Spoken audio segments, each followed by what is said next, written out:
cloud.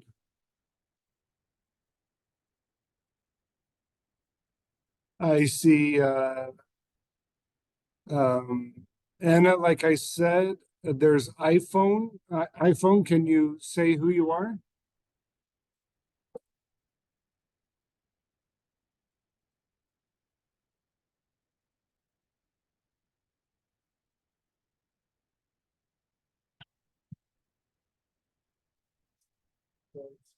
Oh, okay.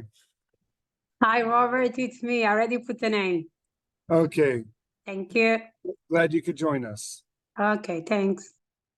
We also have Jay Hill on Zoom. And we're gonna just start with that while he's here and tackle a couple different things while he's here. Jay, thank you for joining. Jay is project manager with NV5, who will be working with us through the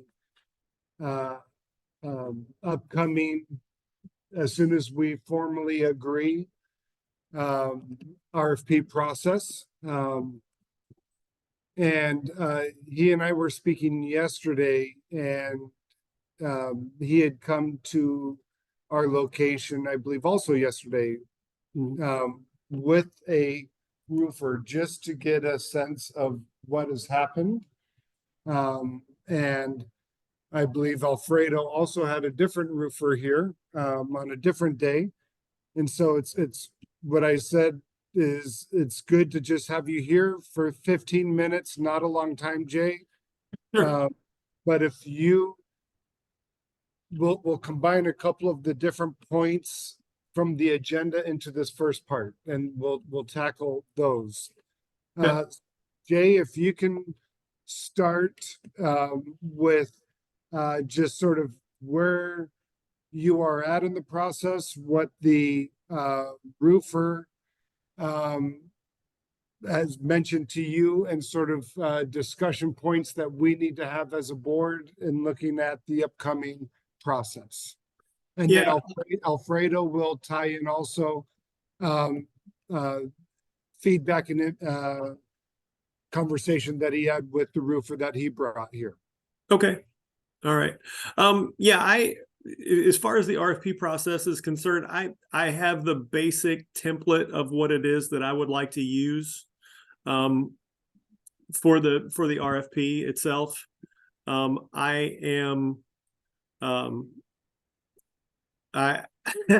Sorry, that distracted me. I am going to get most of that stuff buttoned up over the next day. Hopefully have it available for review tomorrow. So there were a couple questions that I had that I'll get to in a second, but I brought a good friend of mine out who I genuinely trust, who's owned a roofing company in South Florida called Roof Technologies. They've been in South Florida for 20 some odd years and have a great reputation. I brought him out for a couple of reasons. One, to help me get my head around what it was where I think we should go, and what path I think we should take. And the other was to get his genuine input on what he thought as far as the project and all of that stuff was concerned. As we were talking, we got up on the roof of building 3, I believe, which is the roof on the far north side of the property. Yeah, that's 3. Okay. So we got up there and walked around, and they were stunned at both the shape and the way that everything was left. As we go, the first question that he asked me, and I should probably get an answer from you all tonight about this, was who was it that came up with the scope that said that the mansards needed to be replaced and repaired? Was it an insurance issue? Was it an engineering issue? but you all can tell me that so that I can relay it to him. When I asked him about the mansards themselves, he said that if it were up to him, he wouldn't have touched the mansards unless there was an insurance issue or a leak issue that they knew about. There's too much at risk when it comes to the mansards, and he certainly wouldn't have touched them first. He would have done the flat roofs first, because after you do and tear off, or you put on brand new mansards and then you tear off the flat roof, now you're risking damaging what you've already done with the mansards. So I said, okay, well, tell me about what you would do to secure this place, more plastic, whatever. And his response to that is, I can cost you a couple $1,000s or whatever that looks like to come out here to redo all of this plastic and this flashing and all this stuff. But in the very near term, you're going to have somebody out here that's going to tear all of that stuff up, and it's going to be wasted money. I said, well, understood. However, we've had, over the weekend, we had 4 more units that had water infiltration. So water intrusion is a problem. And he said that he understands and that there's a possibility in the short term that he could, if we knew almost exactly where they were coming from, he could search a lot of it. But there's a lot of places up there that if you look, I took pictures and I'll put it together and send it to you guys. And I meant to do that today, and I just didn't get the chance. Where water intrusion could be happening from. There are nails in the sides of it's really a mess. And that was just on the one roof. So I asked him again, I said, okay, well, let's look at those other 2 buildings and the mansards. And he said, again, if you have an insurance claim or something structural that says those mansards need to be replaced, then okay, fine. But if they're not leaking, don't touch them. He said, if there's a shingle or something that needs to be replaced, we can do that. Obviously, we're going to have to redo buildings 2 and 3 on the mansards already because they've been torn off. But even still, he said, I would come out here and do the flat roofs first and then the mansards in that way, so that I don't damage the work that I've already done. I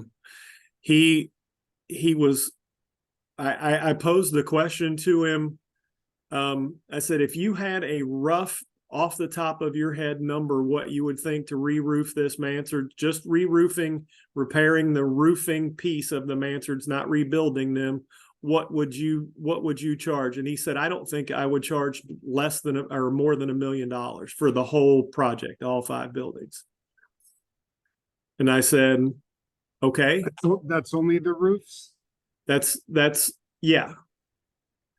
He gave me a very ballpark budget number based on some stuff that he did today. And this is, please don't take this as gospel. It'll have to go through the bidding process. We're not going to take, like you and I talked about yesterday, Robert, this isn't going to be an I got a guy kind of deal. We're not going to do that to you. I don't want you feeling that way. So the answer to his question was, he said, if I had to guess without knowing what's underneath or any of the other stuff, he said, if I bid it today, my budget number would be about $660,000. Say that again. $660,000, which is about 1.8 less for all of the roofs. Yes. Labor and material. Labor and material. Yeah. Again, ballpark, not holding anything to that, but just looking at it. And Jay, let's say that value matches the first budget that we got, which was the $700,000. So when you talk 660. The first number that came to my mind when I bought the house is that the roof project for all the 4 buildings and clubhouse was evaluated in $700,000. Right. So thank you so much for everything you shared. By the way, there's not insurance claim to replace the mansards, and there was something structural appointed to the mansards, just a very fluffy rationale about termites and some woods that were damaged, but there was no report about percentages or looking to specificities, as you know. So, but thank you so much for the report. I have a quick question. 1 second, Jay. Brian has a question. Sure. Thank you for the presentation. Hey, Brian. When we make an estimate, we're not going to hold you to it, obviously, until we have everything together, but was he assuming that he would be using Duro-Last or a different roofing system? Completely different roofing system. Yeah, it would be a TPO system is what he told me. He does not, their company would not get certified to use Duro-Last. They don't like it. They don't care for it. In his words, he said, we call it Duro trash. I got him over there to look at all of the material that was laying next to the clubhouse. And he said, and these were his words, he said, look, I wouldn't use it for fear that it's damaged. He said, and I told him that Alfredo had someone come out to do an investigation of all of the material that's sitting there, and that there was potentially a favorable report. And his response to that was, that stuff's supposed to be white, it's yellow. I don't know that I would trust using it. And he said the other side of it is I don't like Duro-Last. So, but again, this is one guy's opinion, and I'm not selling you on him. I'm just telling you what one guy's opinion of this was. And the other side of it was, and Robert and I talked about this yesterday. So if our original contract was around, was what it was, 2 to 2.5, and this is going to be potentially less than 1, having brand new material, it might end up being a wash, right? I mean, at least that way we'll know that the warranty's good, the labor's good, and that all of that is good. Now we can make a decision that's different than that, and that's 100% acceptable. And I'm not pushing a decision at this point in any way, shape, or form. Just giving information that I was given yesterday. Because again, I am not a roofer. I am not a roofing materials expert, and I have to rely on people who are to give me information. One of the caveats that I gave to Robert yesterday was, the guy is a roofer salesman, right? So his job is to sell his company, and he didn't have to sell me because I've known him and trust him for years. But all contractors who are out on site visits make statements that would benefit their cause, right? So I took some of it with a grain of salt, but I actually left that meeting feeling pretty encouraged by what I heard. The timelines that he gave me were not nearly as long as I had anticipated just in my head. And his major thought was, I can come out here and try to protect some of this stuff, but given an opportunity, I would have my guys on this roof in 30 days if that was what it takes. Like he said, I wouldn't wait much longer than 30 days to get somebody up on these roofs to fix them. And I said, well, we got to go through the process of bidding this thing out for sure. And that's about what we're looking at is 30 to 45 days at the max to do this. And so, I mean, that builds some good expectations about, I mean, your roofer, if it was a Duro-Last install, it wouldn't be for them, right? They'd have to get certified to do this. Okay, no, that's good. Thank you. Yeah. But again, we're gonna send this out to more than just him. Right. We're gonna get back whatever. My guess and this is, again, this is a guess based on my conversation yesterday, is that most folks that are going to do this job would be scared to use the material that's out there, especially since it's been out there for a year or more. I like you. I don't know what the big deal is. And Alfredo, is that somewhat of the opinion that you got from the roofer that you had out there?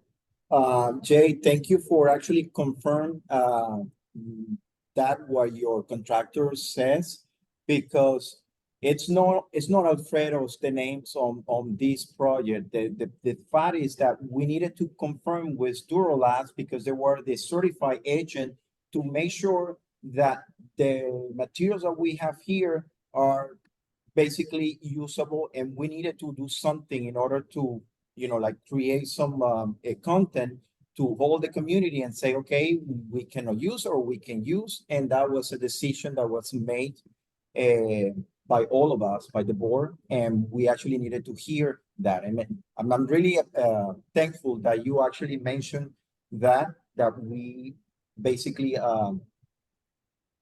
might not use the whole materials, or we don't use Duro-Last, because for us it was a critical decision that everybody, like thought that we needed to go through as we need to actually get more in deep into getting at least the truth about what is happening with these materials. And so far we're reaching into that point. So I brought Big Al, roofing contractor. They have a lot of experience in South Florida. They helped me out in my particular project because I have the same situation with water leakage that nobody could find it. And they did it, and they found it right on the spot, and the leakage never happens. And my roof have already, 7 years. I have nothing. So I brought it here based on the situation that happens on Saturday. Everybody was calling me, and I needed to face the reality that we need to actually pay attention to the neighbors, because seeing the way they are living, it's really sad. So we needed to come up with a solution. So I brought the contractor, and we observed unit 20, 19, 14, and 13, which is on the building 2, which is the most affected. I didn't hear any flooding and any event on the building number 3. And we actually went inside of the houses. We took pictures, we documented, and also we went up to the roof. I actually went twice. I went the day of the flooding on Saturday, and then I went on Monday. I thought you were coming on Monday because you sent me like a test, and I never saw. But my contractor was here, and I was busy the whole day. So what we saw on the roof is, as you were saying, there's the plastic that actually covers the mansard. That plastic is already damaged. We saw a lot of loose part where the water is penetrating. So I have pictures and video of that. Broken plastic is broken. Puncture, no proper seal at the bottom of the perimeter. So everything is a disaster. Plus, it's a dump. I mean, something that I actually was completely, like speechless, seeing the way that these people work. The other thing that I couldn't actually check and confirm on Saturday, because the water was about 2 inches. Oh, Uh, admit one.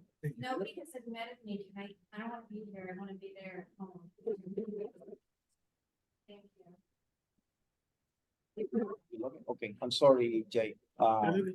So the thing that I saw on Saturday, I couldn't get into the roof. I couldn't walk into the roof because there was like 2 inches, and I was afraid that there was some, like live, like electricity, because the pumps were supposed to be working. So on Monday, when I went back, I saw that the water pump weren't working because they weren't connected. Even though the extension was running from the electrical room, and Carlos was assuring that it was working. So those kind of things contribute to the flooding. And also on top of that,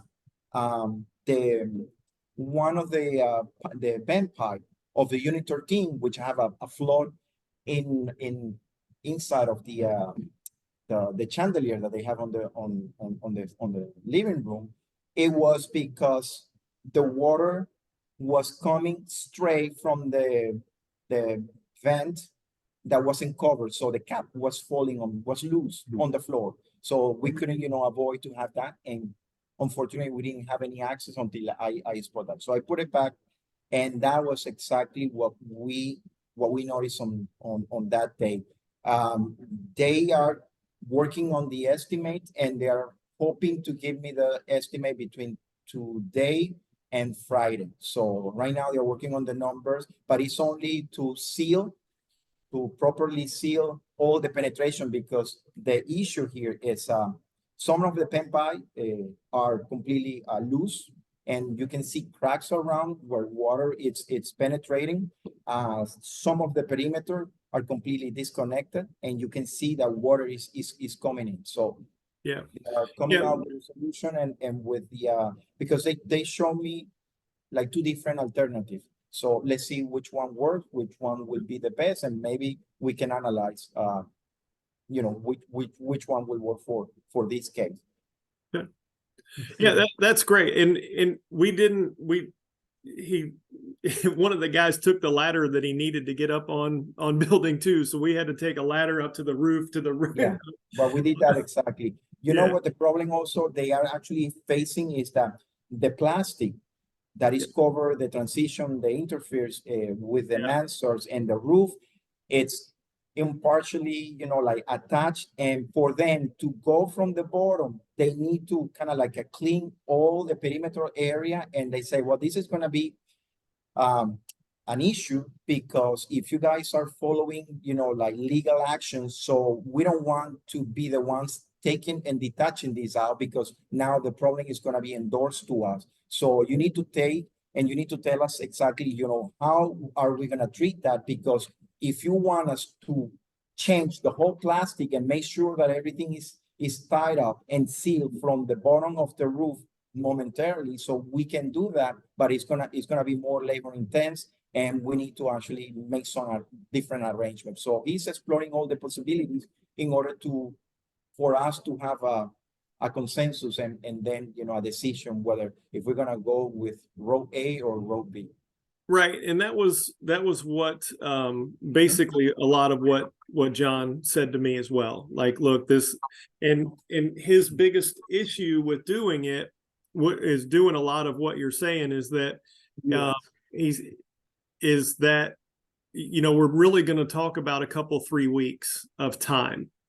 Hopefully, it'll take them 2 weeks to get up there, or maybe a week to get up there to fix it.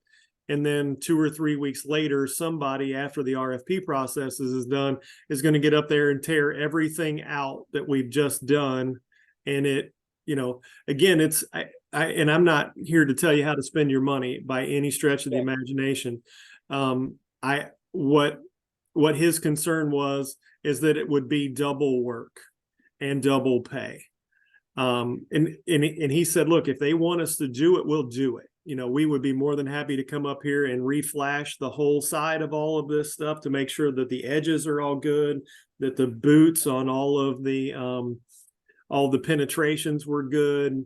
But he said, as soon as we get all of this done, the RFP process is finished, then what I'm proposing to do is that we start tearing off this roof. So I'm going to tear out everything that I just did.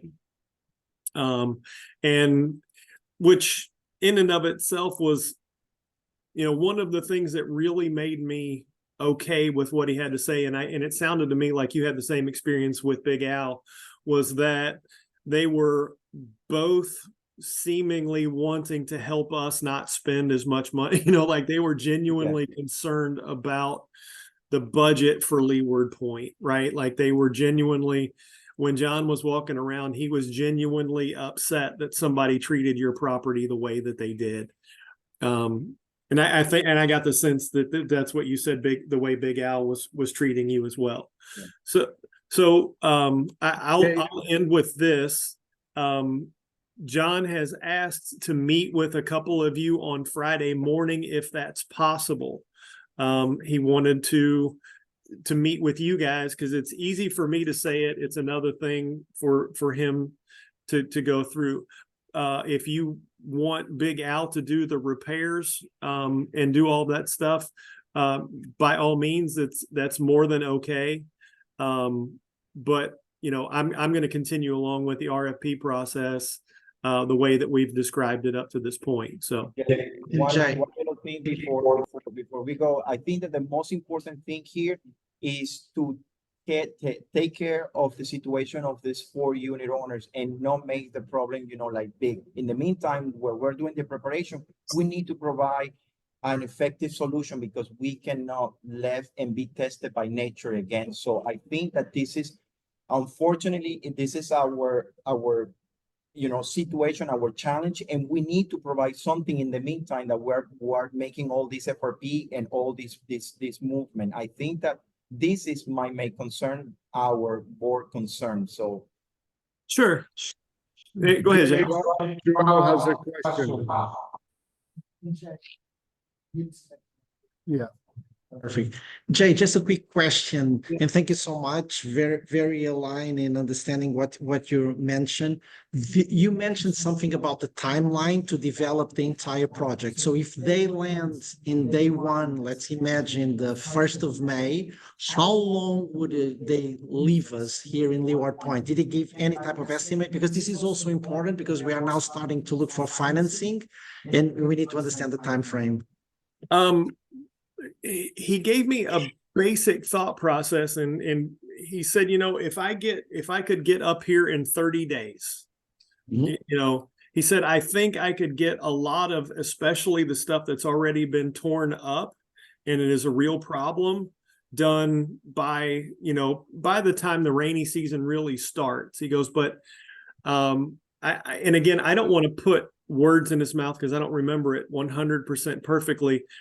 But the timeline to me sounded less than what I remember you describing to me, like maybe 4 to 6 months, like be done before with all of it before August. Okay. Which would be before the hurricane season really takes off, and we really have to get concerned about that. Now, again, I may be misremembering, and that's one of the things that as we go through the RFP process, that'll be a part of it. Like, what's your schedule? What do you think you can do? And probably in the RFP, we might have to put, for example, the condition of stopping and having 1 or 2 buildings after the rainy season, so we don't have the risk of the rainy season. But we might have to tell them, look, if we enter in July, August, probably then we postpone to November and we close it by November, December, if that is possible with the license we have right now. Yeah, and he wasn't opposed to anything like that. He even made the statement himself, like if the Mansards are something that really have to be done, maybe we can do them in a year from now or something. But he was like that. He said, if they're not leaking, we don't need to do it now. Stuff like that. So most of these guys, at least as I know them, are willing to schedule things. The issue that we may run into might be a material increase that we may have to pay a little extra for, stuff like that. And, you know, maybe it'll cost us a little extra to phase it out over a couple years. But I think the idea is we want all 5 of these buildings sealed up as watertight as we can get them as fast as possible, right? I mean, So Jay, I'm not available Friday, but could you just, for the other board members, what would the purpose be? I think he wants to go through some of the things that Alfredo was discussing, that Big Al said, you know, like, all right, what are our options here, kind of thing. But again, if you guys already have a scenario during the RFP process, once we get the bids out, we get the numbers and we look at them, we're going to invite whoever we want out to the property anyway, right?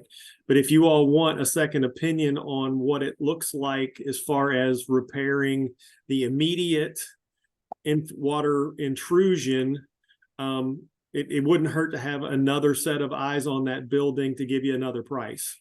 Are you all available Friday? what time, in the morning or in the 10 or 11 is what he asked.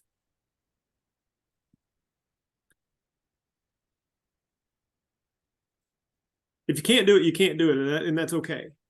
Friday's not going to work. Okay. So maybe next week. I'll send an email to the four of you all that I have an email for.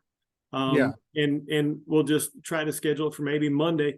If you guys are good with getting it fixed by Big Al, that there's no harm, no foul there, right? And we'll just move on with the RFP process as is. Are there any other questions as we prepare to initiate the RFP process that you have for us that we need answering? One second, don't answer that yet. Joel has a question. I have a question because as you saw in the roofs, we have some people that have enclosures and we were waiting for permits to do the mansards replacement, etc. By that premise that probably the mansards do not have to be replaced unless we have an insurance claim, which is not true, or that we have leaking that we didn't have, obviously now that the roofs are in the state we have. Sure. Would this facilitate the work in the mansards? Because you saw there are still mansards that were not touched. Would this facilitate that work, meaning we would only have to take the shingles out and cover it with new shingles? Or would that maintain exactly the hustle that we have until now? I would have to ask the question on how they would proceed to do that. If I were a contractor, obviously it's in their benefit to put in a $2,500,000 bid and say, we're going to do all of this stuff, which may or may not need to be done. What I would do, and what John even suggested to me, was like, all right, if we tear the shingles off of this thing and everything behind it looks okay, then we just put new shingles on it. Right. But then if something needs to be repaired, the wood's bad, there's termite damage, blah, blah, blah, whatever, then it's a change order basically. And Perfect. Thank you. Yep. Okay. Question. This thing was put in for permit, correct?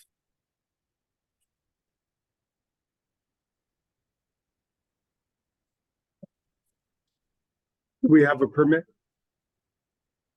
The roof? Yes, there is. There's a permit. Okay. The documents that Robert sent me, were those the ones that were submitted for the permit? Do you have any of that stuff? By the folios and the numbers of the city permit. Do you have it? I think I provided to MB5. Those permits for the date you were talking about, September 2024, is a deadline. Isn't this? No, this is the permit that the contractors submit to the city in order to actually have the. Is there a deadline on those permits? Well, they need to actually look into it and see if they are required to renew. Yes. Okay. All right. Well, we'll need to check on the permit for sure. Because my understanding of most all permits is that if there hasn't been an inspection, like they're good for 45 days or 90 days or whatever they look like.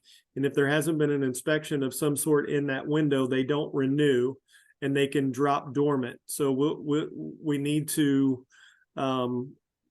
at least look at it, and I can help you do that if you want me to, or if you all want to do it, we can do that too. As far as I know, I checked online and the permit was still open, and they have a last procedure for the trusses on the mansard, and it was passed. So, and that was recently, so it shouldn't be, like closed or in dormant, because that's still active. So. Okay. All right, perfect. That information you can find it online on the city. Okay, and that's North Miami Beach, City of North Miami Beach. Yes. Okay, all right, perfect. All right, I appreciate it. Okay. Anything else you all need from me? No, sir. Any questions? No. Thank you, Jay, for being here. You bet. I'll be in touch tomorrow. Okay, bye. Thanks. Okay. That takes us to no.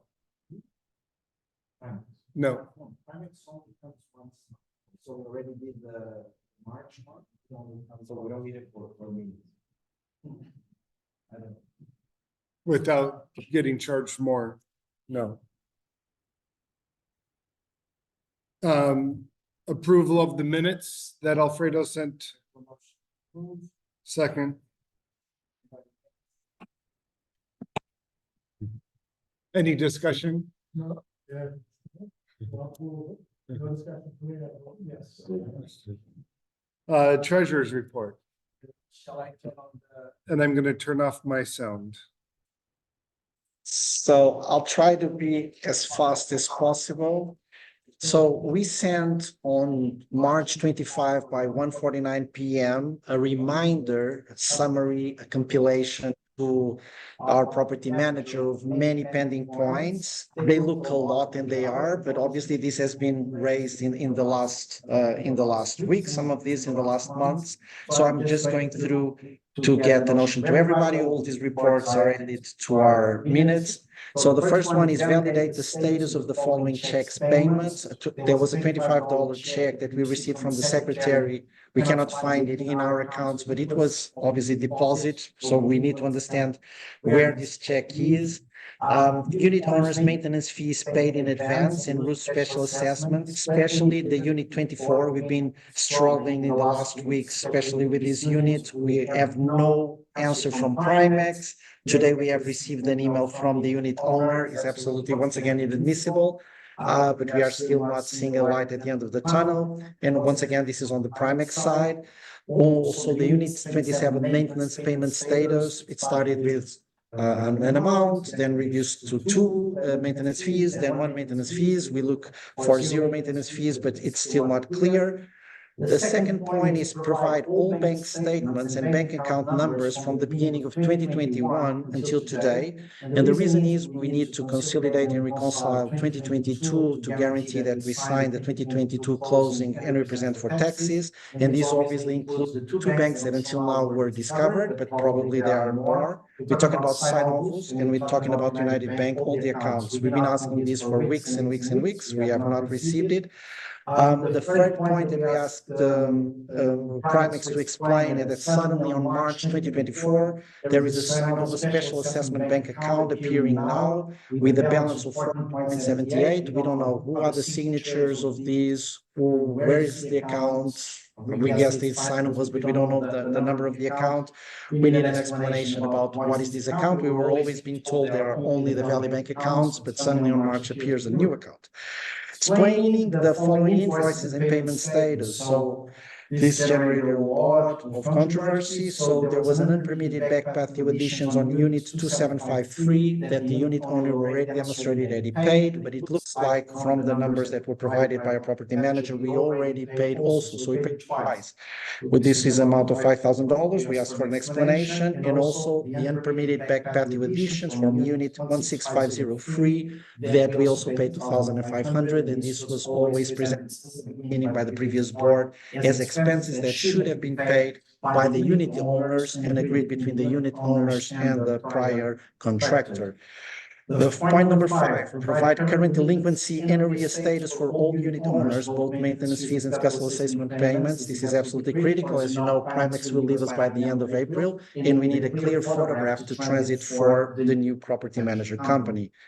Point number 6, provide current delinquency communication status. So we have decided a communication process. We have not received news from what we have decided 3 weeks ago, not only for the 3 units that are in arrears for several months from now, not either from the other ones that were starting to present arrears situations in Leeward Point.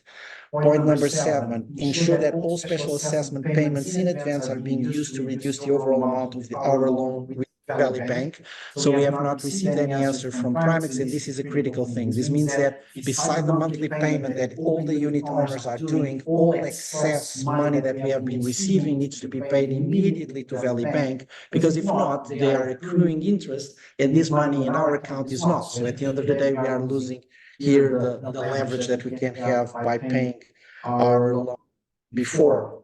Then point number 8, provide status of budget communications to all unit owners. We just received it before coming to this meeting, so this point is good. We are going to have a meeting in 2 weeks to approve the budget and have our vote in terms of the reserves. Point number 9, provide clarifications on the 22 adjustment spreadsheet. So there were several adjustments done by Primex.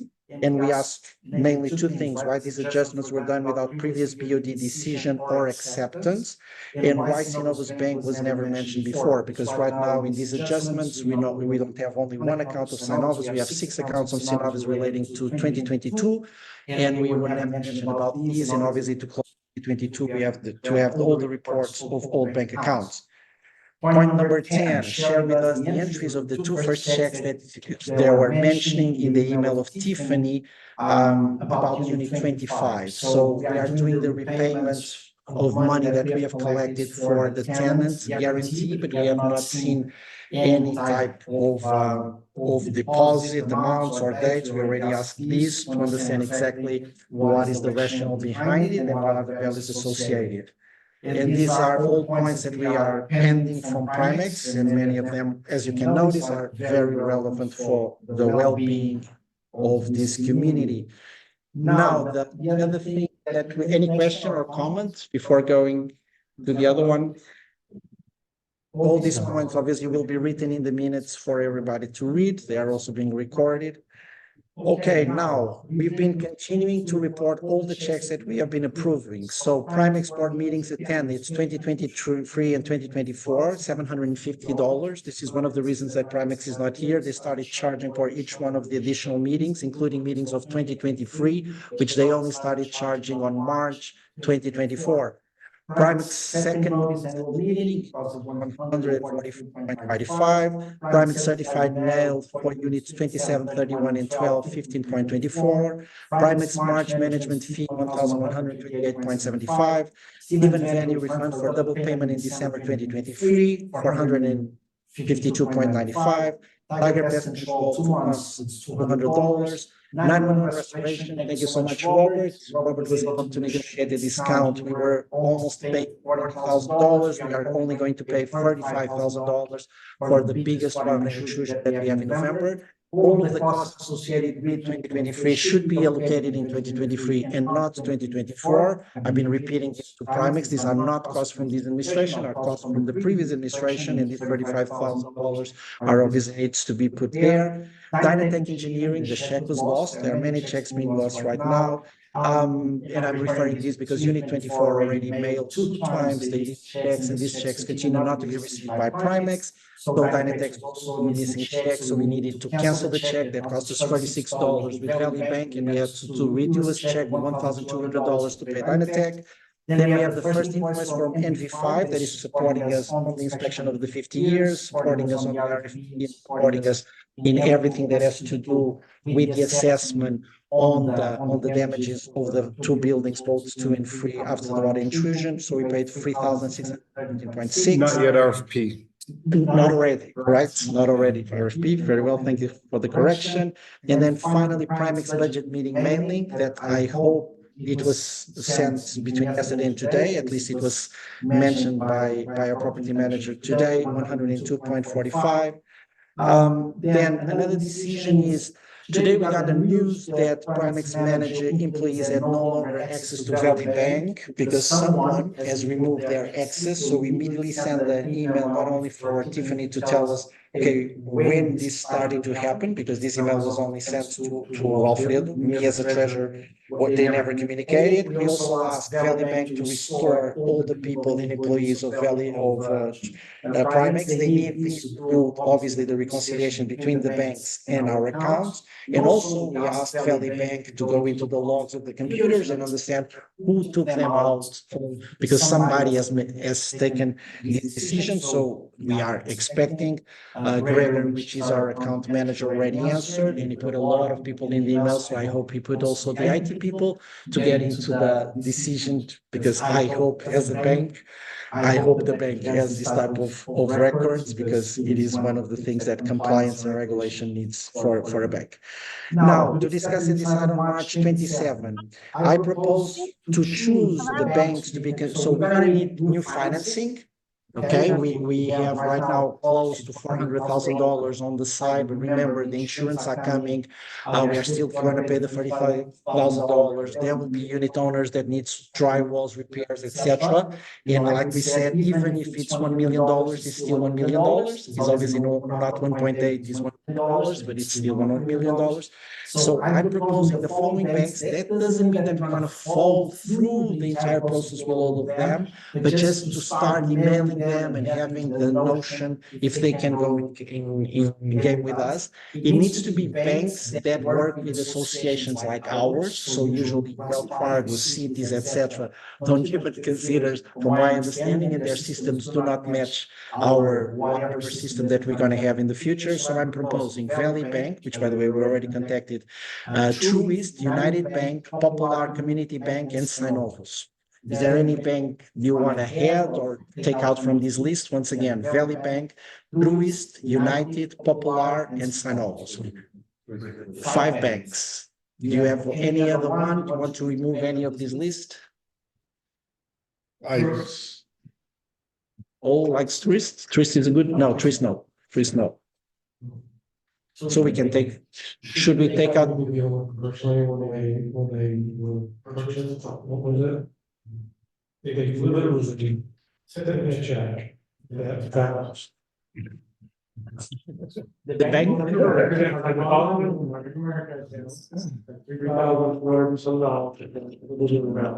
When I called on it, I actually went to Truist. I got to run around. I finally got somebody on with the something, and he had to make sure they get the money in the account. They sent me a check, so I lost the odds. They did. Oh, okay. Yeah. Well, I'm not saying that's good all the time, but that's the one. Yeah, I guess I was triggered. Right? So it's a different thing. Association, I think it's just, but I just heard that I don't have any accounts of choice. But I heard some reviews on the account on management, like staying more personal. So I think might be different, running different savings, different people. I'm not so. Well, Should we have, we can have 4, which is still Valley Bank, United, Popular, and Synovus. Well, just check the reference because, as I say, like management account is completely different from. Okay, so I do a motion to move forward with Valley Bank, Truist, United, Popular, and Synovus, and then we can do. Okay. And we keep that input in the back of our minds Yes. for how that looks like. And I believe, like, let me tell, out of the 5, I believe probably 1 or 2, maybe not. Just to make sure Yes, sir, without go. So this is just, okay, does everyone second? Right. Perfect, thank you. Now, thank you. Now, once again, I bring these topics only to remind us the status of Comcast. I don't know if we found the last box. I need the key to the office. Okay. Yeah, and so probably today after the meeting, we can just get the box. Okay, and then. And by the way, now, from my understanding, the moment we cancel, they will repay us for the number of days that we still have in that month. So we are not stressed by a deadline in terms of billing or invoicing, but each day is it's $10. So we can. And then the status of ACG engineering, we really need to make a freeze on them because I don't believe we have ever sent an email to freeze them. That's the first thing. The second one is ACG engineering, the ones that send us to check, to bills. And the other thing is that we need. No, there was discussion on that. Wait to the, okay. The other thing is at the moment we freeze, probably we jump into a call and to understand what is the gunpowder we have from our attorneys to defend that this is outrageous numbers. So understand how can we fight back these 2 invoices they sent for this. Information is being to the Is it moving or not? Not moving. I don't think we have received. We, I think we are waiting for today's final answer for determination, and then is this? Correct. I would Okay, say so. okay. And it's all, whenever you guys want to do a workshop for the service, it's still in the reminder. But I know we have now tons of things. Thank you. Thank you, Joel. Let me see. Welcome to the people who just joined. I'll go forward with the legal update on Absolute Pro, the contractor. And at this point, I still need to stay high level. We had a discussion with our attorney today. And they, as many of you know, we have sent prior notifications to Absolute Pro requiring proof of license and proof of insurance, and validate that they will indemnify the association due to any damages. They did not provide any of that. And just yesterday or the day before, they provided what they say is proof of license. There's discussion on that, but they have not provided any insurance. Therefore, our attorney, to be absolute secure in the positioning that we have, issued a midnight tonight deadline to provide clear and evident proof of insurance from when project started going forward. There's a lot more detail in that I can talk more about after midnight tonight. But essentially, if that is not received by midnight fully and officially, as was told to us, the contract is terminated, because our attorney's trying to do is create the foolproof method that nothing can be turned around in court that we didn't follow through. So I get the strategy and I agree with the strategy, and so that's where we are at. One of the discussion point that was said today from their attorney was, well, we provided insurance coverage before, and that was the marine coverage. And our attorney is like, yes, but that's marine coverage. That is not. Defies different insurance requirement for construction. Yes, yeah, and so it's been a long-standing process, but we are here at this point that we believe by midnight tonight, in 5 hours, we will have that clarity wrapped up. Next element is, and so I see 2 people who joined online. I'll say in 2 minutes, the discussion that we had at the beginning. We are about to initiate an RFP process for a new roofer. And we had the project manager on the line with us, and to talk about a couple different things: the RFP process, what that looks like. And Alfredo had one roofer come out and look at temporary coverage on buildings 2 and 3. And this project manager had someone else come out and look at temporary coverage on buildings 2 and 3. And so both of those things are essentially redundancies, and they both sort of said the same thing. And if we provide temporary coverage, it's going to have to be ripped up. It's money lost. To Alfredo's point that he was saying, we understand that, but even this weekend, there was more water intrusion from the rains, and we cannot wait a month to 5 weeks just to save a few $1,000s.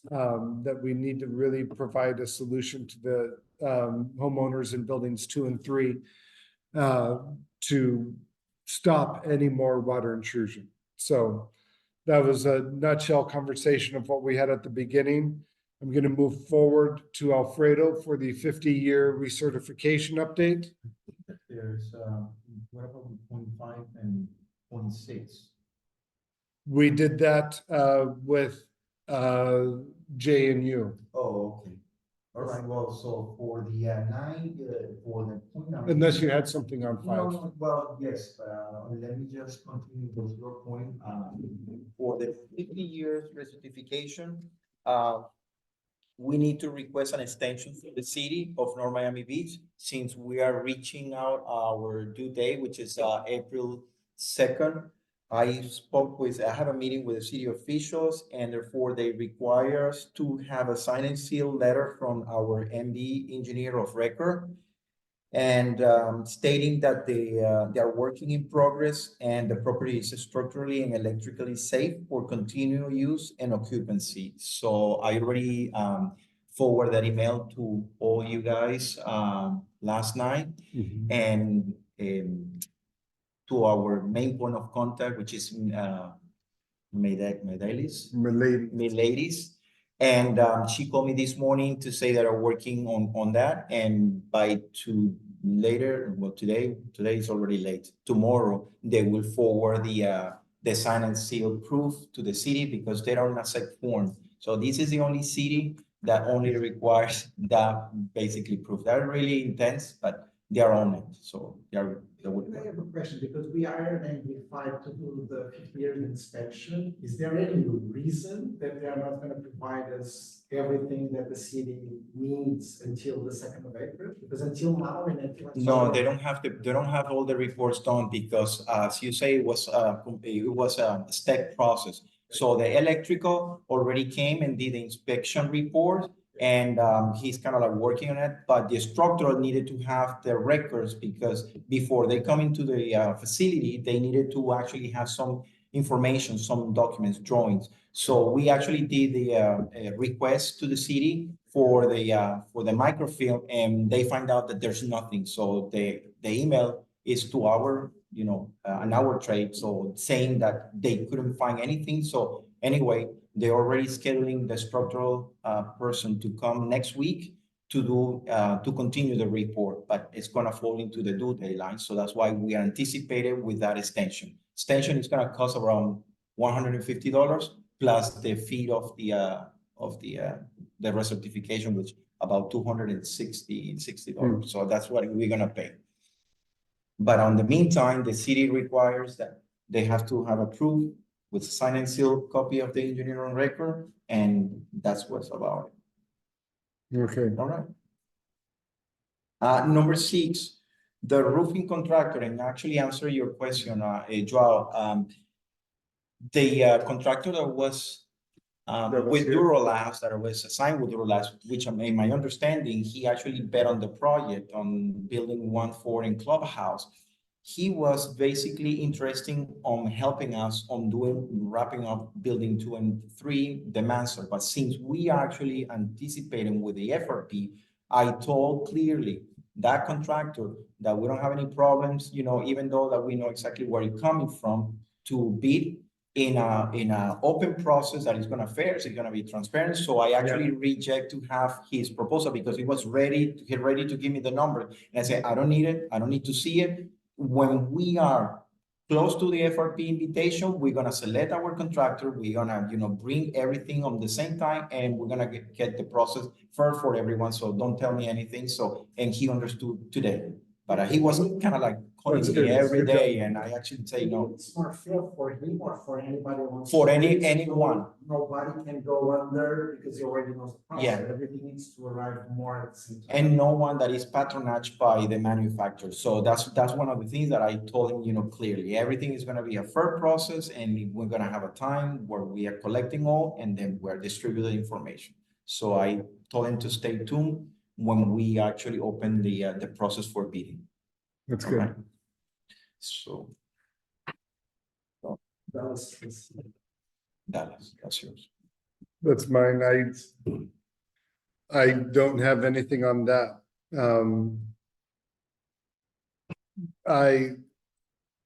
My position is we're not we're not sending any money to them until we get greater clarity on proof of commissioning and other things. And so, I mean, they demand payment by April, but they already put a lien on our property. There's, to me, not paying by that point, I think to me, it seems like, no, it's creating a false deadline to a false urgency. What the lawyers says about it. He has requested the approval notice. Correct. Yeah, the notice to owner, that was their last question to us, and what we found, or I'm going off of memory now, that we didn't find any notice to owner, right? They only sent notice of non-payment. You are the one that was. Okay, yeah, we have 3 notifications of non-payments, but we indeed find 1 notification of notice of owner, which I already forwarded to the lawyer, to you guys, and I didn't know after what Okay, happened. then and I what haven't was- heard anything after Okay, that. so that's the only thing. We have 2 notification of owner. One, yes, they were Oh, sent it to was IRA, that they one, were okay. sent to IRA, and we didn't know because at the time that they actually sent this notification, IRA wasn't living here anymore. So how do they find this information? Perhaps by the first contract that they find out from Perfection, because he was the titular on the signature of the contract. So that is my only guess, but that notification of owner needs to be finded. We have 1, but the second one. Yeah, that's, we haven't found anything else, so, you know, we can't give what we don't have. But is the lawyer have to follow up on that or? I will send a note to them to see where it's at. And I'll copy you all. Property management, you're on a roll, you want to keep going? Meeting scheduled for this coming Thursday with the 2 selected companies shortlisted. And we're hoping to finalize this hopefully this week, no later than next week, because we're already entering into the 30 days period. So. Can you, just for clarity's sake, we have 1 at 10, right? 1 o'clock, and the other one is at 3. No, 10. Oh, that's something different. Yeah, and you have What? 1 or 2, which is yeah. 1 and 3, okay, I have, yeah. No, 2. You have 1 and 2. So what? It's one to 2. It's 1 meeting, and the other one it's a 3 to 4. So I understand. I put it on Wednesday. Okay, so 1 and 3 tomorrow. Yeah, but follow on your question. It seems like they are not going to be ready to provide information that you request. So chances are that the meeting for 1 o'clock might be moved or postponed to next week due to the last questions that you mentioned on your last email. Okay, because we got the demo when we were there, right? But I think that you all needed to, like play and see exactly, how everything works. No, It's completely comfortable. I think Okay. now last move is to see the person that would be supporting us. And if it's not tomorrow, I would say, let's not waste another hour and Right. just have it in the beginning of next week. okay. And I'm saying the beginning of next week because it's only Friday. No, and also they need time because they need to accommodate their schedule as well. So it doesn't depend on, like our availability. They also have things to do. So we need to actually be more conscious about it. I've been postponing this like 3 times. But right now it's on their side. No, definitely. Yes, they're going to do their best. Yeah, so if that person cannot be there, then I suggest we postpone it. Okay. All right. Beautiful topic. All right. Well, so finally, they acknowledge that they provided the wrong drawings and they submitted the wrong permit application. And they are going to fix and close the permit application for the electrical to open his electrical permit. Wow. Okay, so you got exactly what it is. So we have 1 year and nobody even care about taking a close look about what we are doing. And that happens. Let me make a question. That means that we are only going to start counting the beginning of the first. That's year. exactly what I'm saying. As far as the contract is concerned, they escalated to the sales manager and the director of sales, and they will honor the contract time to begin when the camera is finally activated, because last conversation that I have, like 2 days ago, he said, no, it's going to be until the installation of the camera. The camera is already installed and it was installed on December 23. So I say no, because it's not fully functioned. So we are going to be deducted Thanks, Ron. about like a few months already. So they're gonna honor, but they're going to confirm in a letter that this is going to be. So the pending balance, which is $2,400, is going to be due on next year when the camera is activated, somewhere, around here. So we don't need to worry about that pending balance. So spoke with Johan, and Johan is gonna forward me the estimate today, what he needed to us in order to minimize the impact of the money. So he said, if you can actually do the work, open the area where I'm gonna do the piping, so I don't need to charge you extra for demolitions of the wall and reconcrete. So Carlos can help us to do all this digging for them to actually do the piping and the connection and so forth. So it's going to be all permitted. And it's going to be less expensive because we're trying to participate on lower the cost. So that's good to go.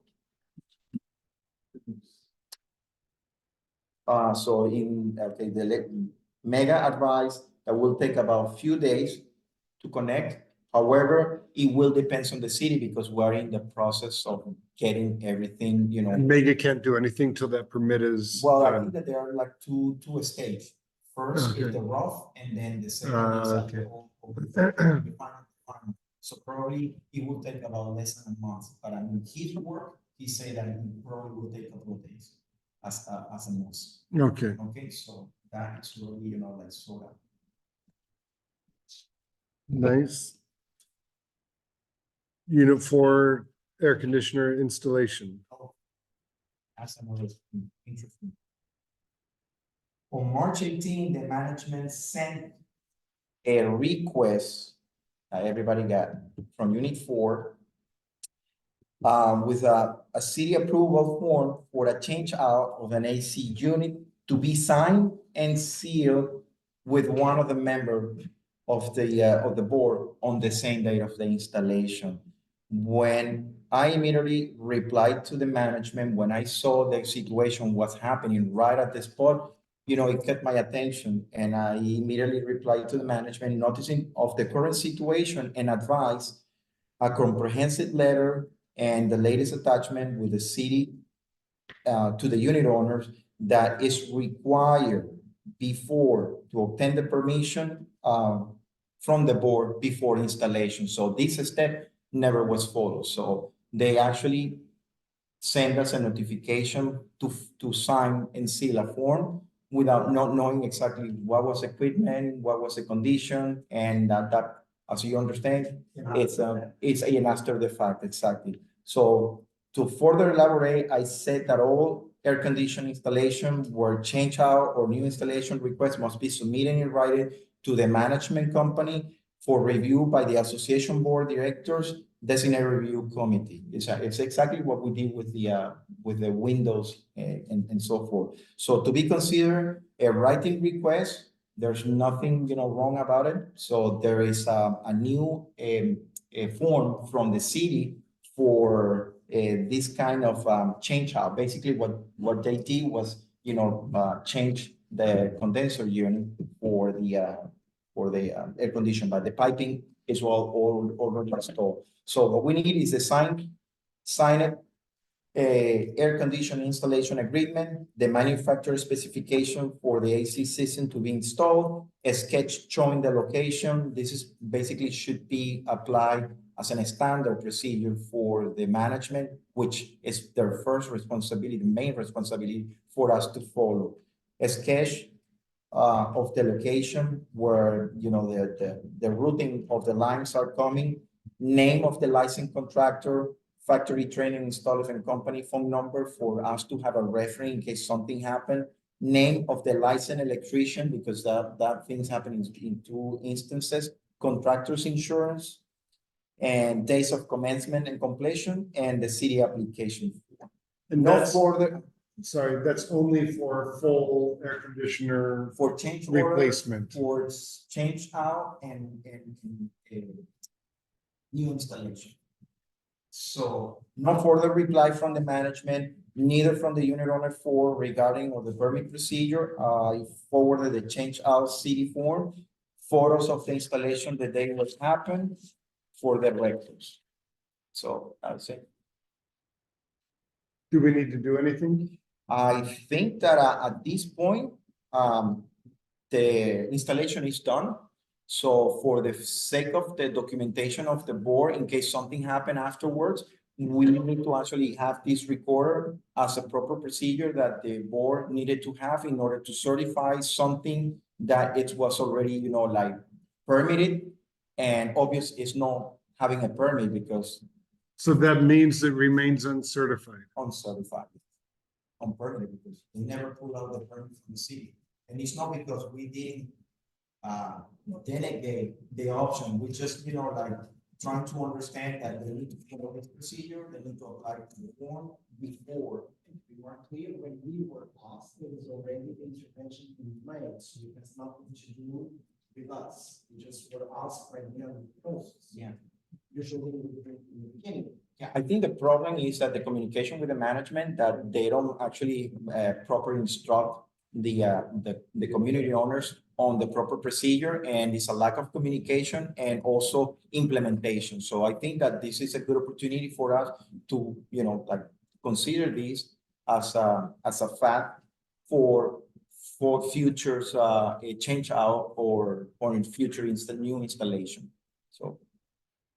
And also, I think in that aspect, as a homeowner,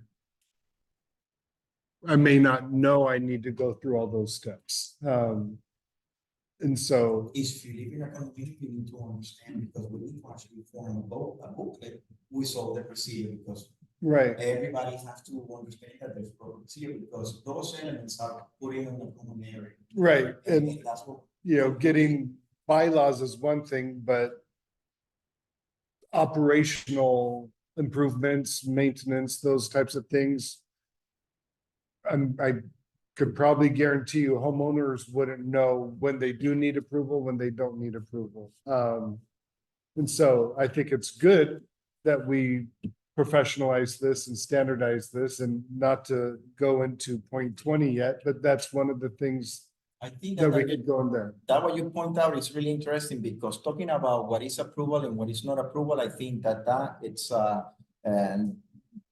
go into a road that we actually experience. So right now, with the problem of unit 15 and 16 with the roof ban and the violation that now is in place, so that tells you that here in this community, we actually need to get everything permitted, because we're not going to go into that road that somebody is using the phone anonymously to call and to, you know, persecute or retaliate with people and call the city. So this narrative, this culture needs to stop. And by saying this, we need to have the proper procedure that prevent us for doing anything wrong. So that's why my insistence to get the camera with the proper permit, because it's going to cost us at the end a lot of money to repair. So I think that that's the main point.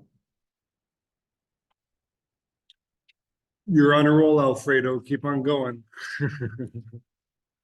Okay. I don't know if you see, I think that, you know, I'm no mentalist, but Mind reader? for mind reader, exactly. Thank you for putting the words.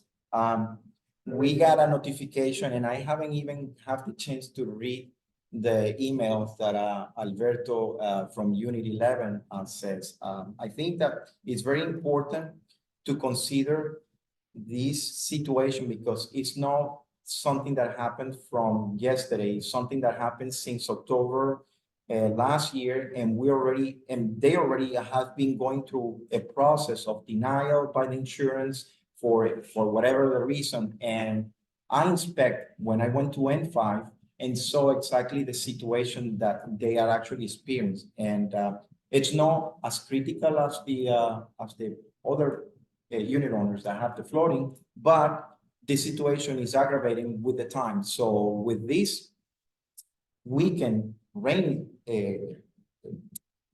opportunity, so they still have, like water running again. So the damage is increasing, and what we need to understand is we need to attack the problem from the roof. So we know exactly that the ceiling is getting wet, it's getting, deformed, but I think that the problem of the issue is the roof vent. So this has already been said in a couple of occasions. I think that we need to take the measurements, and we need to look at solve the problem instead of leaving it span till the problem it's taking a different dimension. So for me, it's clear now. It's reinforced by what the unit owner is staying on the letter. I think that we need to actually have some sort of a position, whether if we are going to wait or we're going to attack the problem, because the permit needs to be done. And this is something that is going to cost around like $250 to $300 the permit, plus the fixing of the roof vent will be another $400 at least. So it will be basically what they. No, the drywall is something that you guys are calculating. What we're calculating was an N5. Well, yes. So right now we are just discussing the vent. The roof will sit on the common area. So my point here is that trying to get into a consensus whether if we actually fix the root of the problem, which is the vent, and have the proper procedure like we did with units 15 and 16 to be fair. So it doesn't mind to wait until we got all the drywall, like scheduled and the repair, but at least the vent issue needs to be fixed. But I don't think that no permit is not an option, because we're trying to minimize and undermine the procedure. But since clear to everybody, you need 14 or 15? 14. 14 unit violation because of non-permit vents. No, I'm talking about unit 11. I know. We are not going to do a vent without proper. No. If we just got a violation on the unit. Yeah, but I mean, the situation was that we decide not to go with the permit because the contractor was in the practice. They say, it doesn't make any sense to go. Okay, well, I need to reinforce that. So when they actually when we agreed to do the repair, which was, how much was the invoice? 450 without the permit. So now we need to incorporate the permit for this repair. Because So they also said that repairing that, as long as you're just putting the vent on, you don't need a permit. well, And now we see otherwise. so okay, so we need to actually come with the criteria that everything that is going to touch on the common areas has to be with the permit, because we don't want to get into the game again of somebody is calling intentionally the city on us. So before even doing the motion, should we ask for free permits so we have the permit of 14, 15, and 11 all done? Yes, exactly. Working on the 11, or because that was one of the points that we discussed. The 14 and 15, from my understanding, whenever they take out the roofs, they will have to do it again. But that doesn't need another permit for the vent. So No. we will always need the No. permit of the vent to take out the violation. So my motion, if you guys agree, would be getting free permits, 11, 14, and 15, and then we already have the budget. Yes. We already saw the budgets for the other ones. And let me elaborate a little bit on that. I met with Diana, unit owners of Unit 15, and she told me that the contractor, I think, was a junior. He said that he's going to actually fight with the city and trying to get the explanation why we need to make a permit for, something that is, like a common practice. But in case that they need to actually get some money to pay for the permit, he will actually let us know. So I think that for this moment, we need to actually go like with your motion. So I would change a little bit the motion of not including 14 and 15 until we understand what is discussion with the city in terms of permits, because it's still fighting there. But Joao, we're gonna need a permit anyway, because yes, we're gonna need for the three, like the first thing that you say was actually making more sense, because we need it. Back in the city, permits needs for the 14 and 15. Yes, but I think that in this case, there is already a violation recorded, so they need to come and they need to comply. So by saying that, I they agree need to with actually paying for that. So let's get it paid for the 3 permits and the repair of the vent on an 11. And we put the same cap of the 450 to do the repairs. So I do the motion. Yeah, and the same contractor to do all 3 since they are taking care of it. So this guy can take the permits for the. Yes, that's what Diana told me. And do it. Good. Motion. I second. Any discussion? No, I,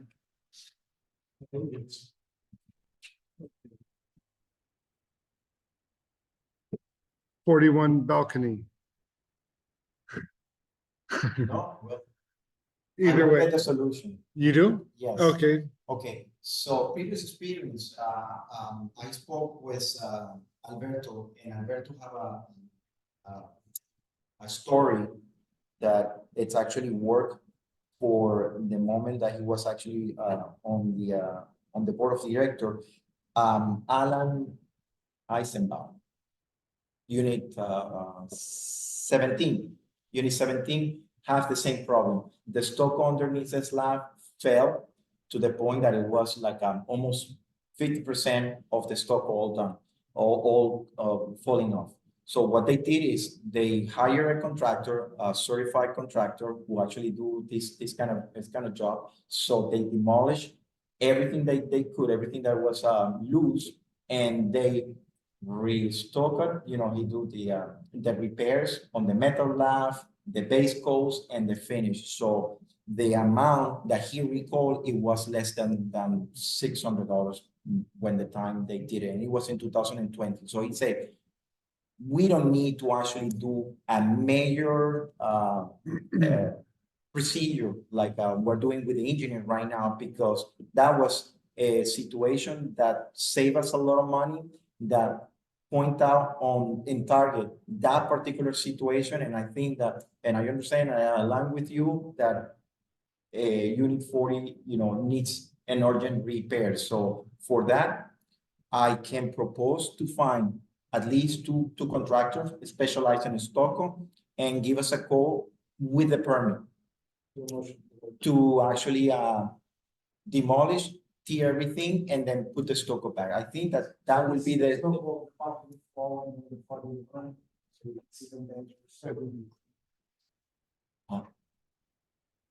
So I do motion for it.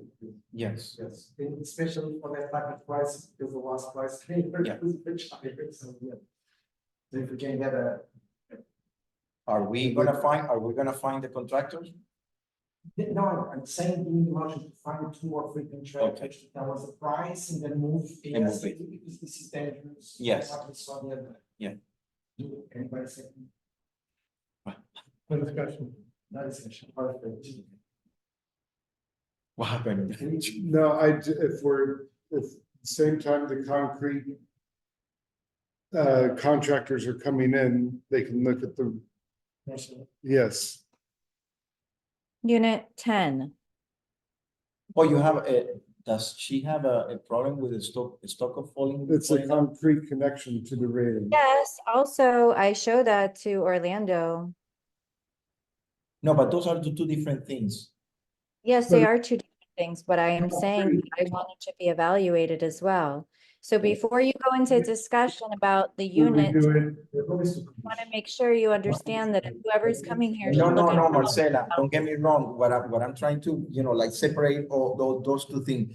I know, but you talked about a Gregory's property, like, unit is a stucco. Yours is the railing, I secure. understand that, but you have Different. to also understand that when Orlando came out here and also the engineer, I showed them that there was an issue going on underneath as well, because it's been a long time where they've So had it's the tile it's the open person and who's come in on exposed. the concrete stucco there. Can also go look at the connection point with the railing. Well, depends But because with the specialty. it's not it's about gonna be a expensive, stucco. it's about everybody should be treated equally in this place. Do you understand, Yeah, Alfredo? but You don't Marcela, show this is a priority different to thing. Alberto or Sorry, anyone I don't else. want to get- Marcella, you can treat the board with respect. This is a board. I will, just as long as they treat unit owners with respect and not. And we are doing that and we're trying to solve the problem. Then she doesn't even need to be in the meeting. She's not allowed to be in the meeting if she's not a unit owner. And now she wants to be treated like one. Doesn't make any sense to me. Nothing makes sense to you because you're not understanding what I'm saying. She's not a unit owner. Just take her out of the meeting. I mean, this is getting ridiculous. Excuse We're trying me, to I'm help- here on behalf of my mother, and my mother is here. And she's right We're here, so trying you to can't help take me her, out and of the she's meeting. insulting the board. It's it's here. enough. This is what we're trying to get rid of. Right here. Listen, you don't understand that I am allowed, I have authority to be here, and my mother is here too. So you can't just take me out of the meeting. We're We have we are looking for the solution. Thank you.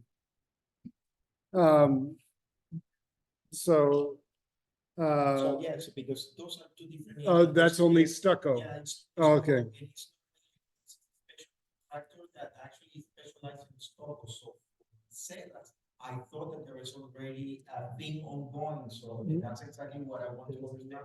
Okay. Because the solution, long way back that I recall is that we wanted to actually provide a safety secure on the railing, despite the fact that it's completely, like out of Yeah. the legalities. But we were supposed to give it some security for the brackets and for the footing, but that was it. So why they didn't follow up, why it lasted, like more than 2 years, I don't know. But that it's already a report, and I think that was for. All these decisions, we're looking to two things, right? It's 2 to 3 budgets to incentivize the price of security. Yeah. The other thing is the organization of acceptance of the items. This is what we're deciding. So like we can just, the second understand the first one, what is the price associated? But that she was the person in charge of getting the estimate, because even I have today forward another estimate from, she refused. But we're trying to help and Alberto, right now forward me another estimate that we need to consider and see if it's going to work or not, but at least they need to do the effort because we're trying to help. Yeah. Areas are not the responsibility of the unit owner to find estimates for. Do not shift the burden. Help you. Gee, Christmas. I mean, honestly.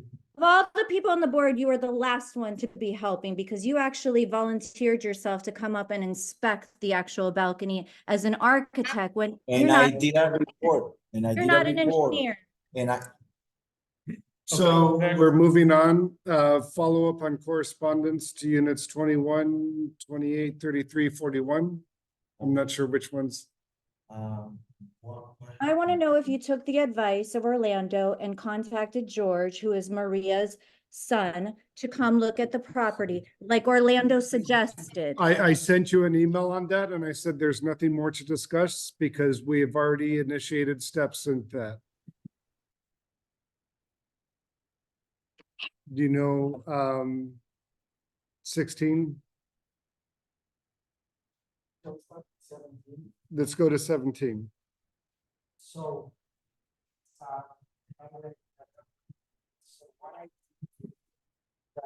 Wednesday. Can you unmute yours and then I'll mute mine? So I'm gonna. So on, let me be very, So on March 20, after like 2 conversations with Edward, I received several messages that I forward all to the board with matter of relevance towards the units 23. Edward is here, so obviously I will invite him also to present, but there's enough for me, enough information in this email and the photograph were provided to send a letter to not the person that lives there, but the owner, to tell about the bylaws that we have and that we need to live in civic relations within Leeward Point. I believe there's evidence, more than evidence, that there is violations here in terms of that civility. So that would be my recommendation. I don't know, everybody had, I believe, because I sent the email and the photograph. I don't know if you want to get specifics on that, but my recommendation. Because we don't have from. About what? About what you want me? Oh, I. Yes, you're Oh, talking. yeah, I know. Yes, so what we are discussing right now is I emailed all your message and photographs for the remaining part of the board, like I asked you to WhatsApp effectively. And I believe from what I read, and it's just my personal opinion, we should send a letter to the 23 unit owner to say, look, we need to live by the bylaws on the community of Leeward Point, the same way that we're going to discuss other correspondence to other units, but I think there's more than evidence here that we should at least notify the person that we need to live in a more peaceful way and friendly way among neighbors. But if you want to be specific, yeah. Listen, I've been here 12 years. And I never had a problem before. And I never was called the police in my life. And so if you set the rule of 2 plus 2 is always 4, unless you change a factor to change the results. I haven't changed. I'm the owner. I live there. I don't get drunk. I don't make parties. I stay in my place. I don't go to nobody's house. And I'm very happy to have the common area, fix it, and spend the money and everything. And I know exactly that I don't own that place, and I cannot remove the pass who doesn't pass. But it gave me a legal right to take care of people like at the beginning. When I moved, they used it like to take the dogs and pee and all these things.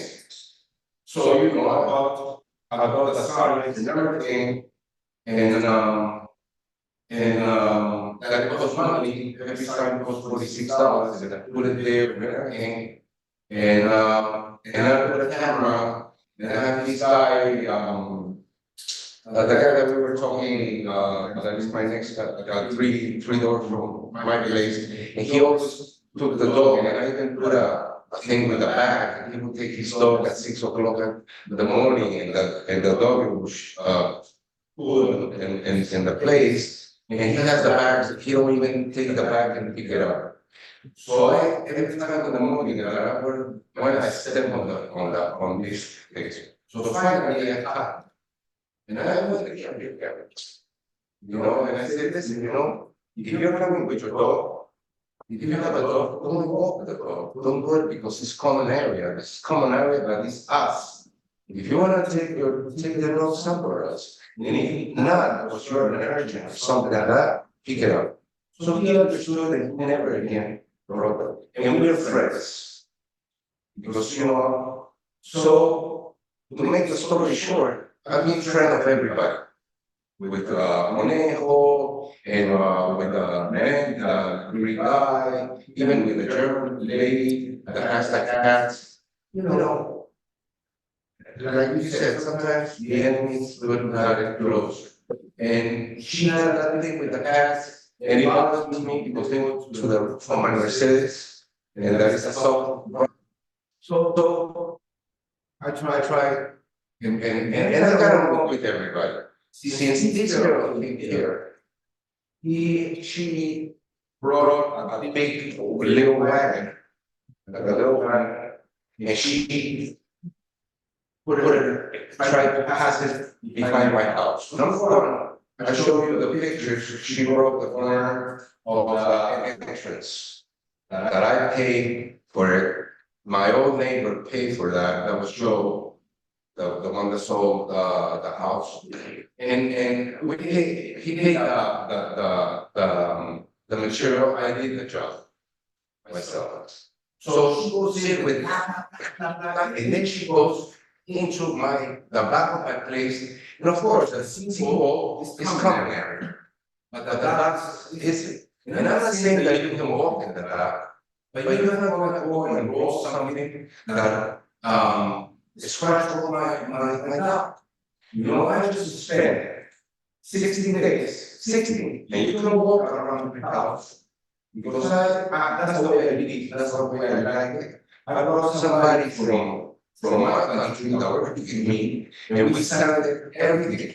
We sanded everything and we put varnish and everything. You can go and take a look. Even my furniture, I did do the whole bathroom. So, you know, she scratched the thing, she broke the thing at the front, and I showed you the pictures. And I just told her, and I said, please, don't bring the big things, because, you know, it's not the way to do it. And she got pissed at me. And she got really mad at me. You're not the owner. I know I'm not the owner. Nobody has to tell me that that's a common area. I know it.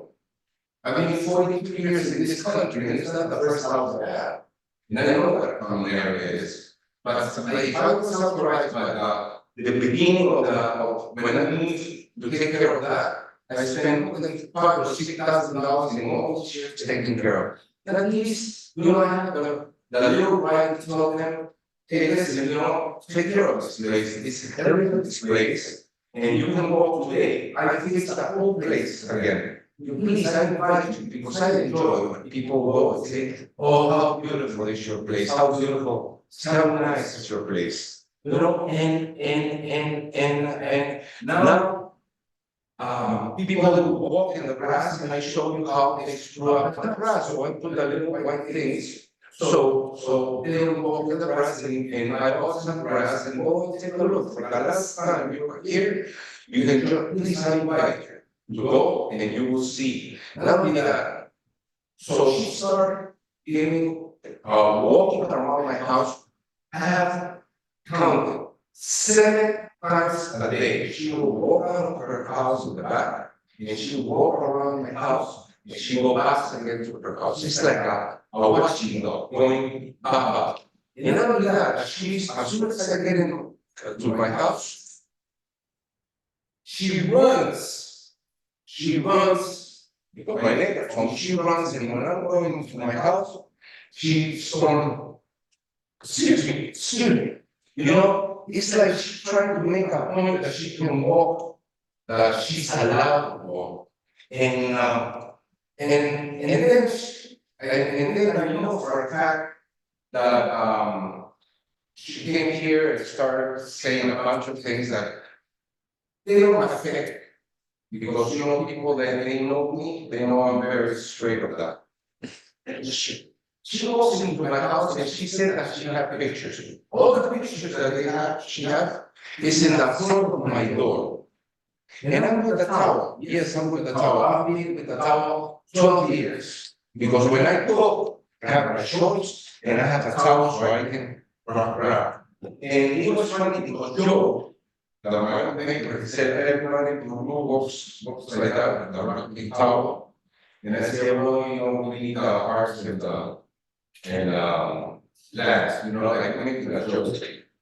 And that's the way I walk. I walk in my property, in the front of my house. And of course, if she hear me coming up, she goes around. So the last time, you know, I told to Conejo that she is my friend. And now we have a little kind of discussion about that, because she said, well, I talked to her, and I said, well, send her a letter or something like that. And I said, please send her a letter, because there is nothing to prove that she's getting that, and she haven't feed me or doing those things. And I said, yeah, but she's harassing me. And right now, legally I'm sick.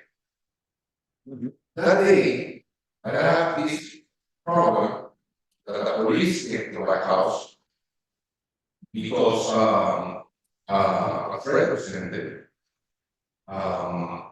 It was very clear. You know, I came from having my treatment, and I was supposed to go and relax to my house. And then when I was coming into my house, I found the entrance of my place had in a pathway, and you saw it, you did it too, okay? And we know this. Retaliation. No, please, please, let me talk. And so the gardener was there. I have pictures of today. Today was the gardener there, right? Or yes. And I have pictures of today that he comes with a blower because I hide and I record.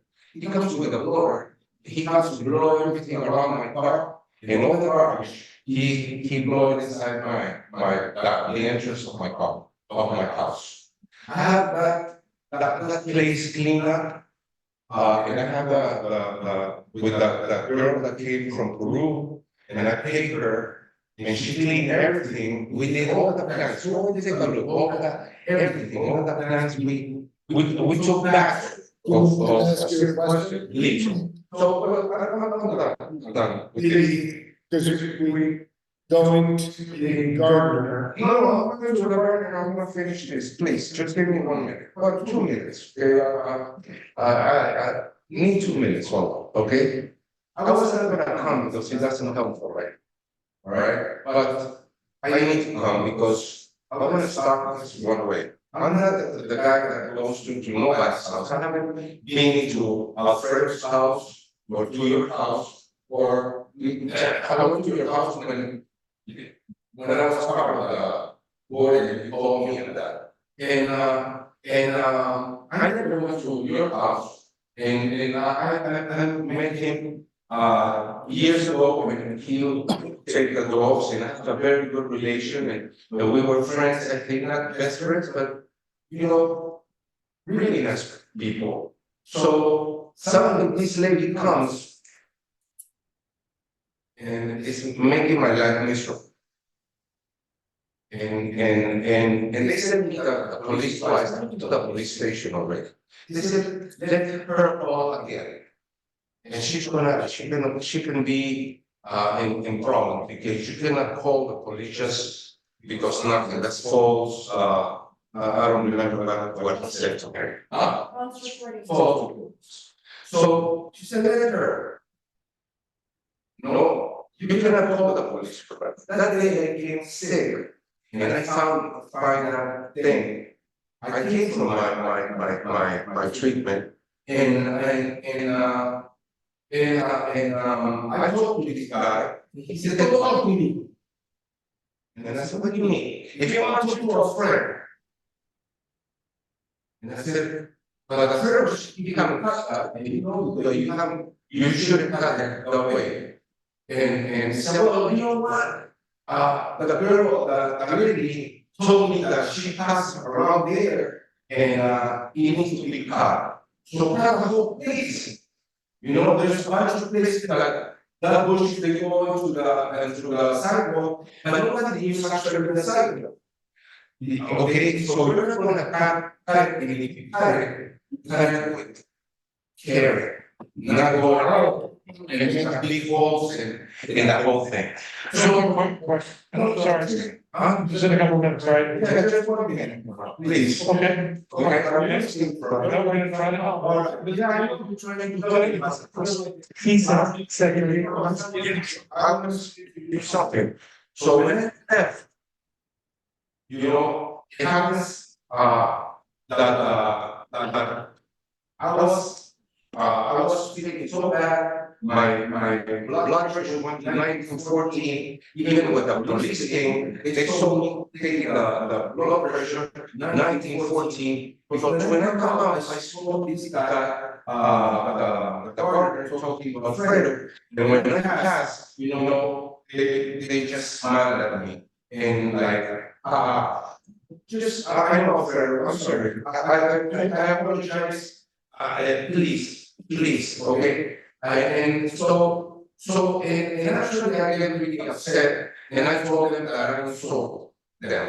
I recognize that, okay, and I apologize for that, okay, because my situation in that moment, let me finish, please, I'm not going to fight that. Believe me. So I went back to my house to rest because I was so feel bad, and the police came, and I was not able to stand up, but the police came in, and they saw and they said, well, you should call the emergency. So anyway, we talked about it, and I said, well, this is what happened, and I said, we're gonna talk to them, and don't get involved with it anymore, and that's when I call you guys, to let them know that my issue, okay, maybe I should insult Fred, and that's why I apologize, because I insult him, but I actually insult not him, I went and insult the partner because I was pissed about it. And he likes to do that. When we were in the board, that guy is that way. He used to say that Alfredo and Alberto, that they did the Christmas thing, and now we cannot cut the bushes because it will get tangled, and that was so he runs talking to everybody, and he's not doing the right work. I'm sorry. Listen. Okay. One second, please. We let you talk for a long time. Yeah. Everybody has an idea about it. Okay. Just coming from you and not from anybody else. I had a quick question though. The lady, they've had a problem. Is she a renter? She's a renter. She's a renter. That's more than informed of the conflict. I would suggest is a letter to her, say we are proud of our civility within this neighborhood, we want to maintain that, etc. Friendly letter, but to notice that some of these things are absolutely. Do we know who the owner is? Sorry? The owner, do we know who it is? Ana Pronejos. Oh, okay. Okay. Yes. So I think I like that idea. But I think also, we all expect you to just kind of stay away from it if it's possible. No, I'm telling you, you have.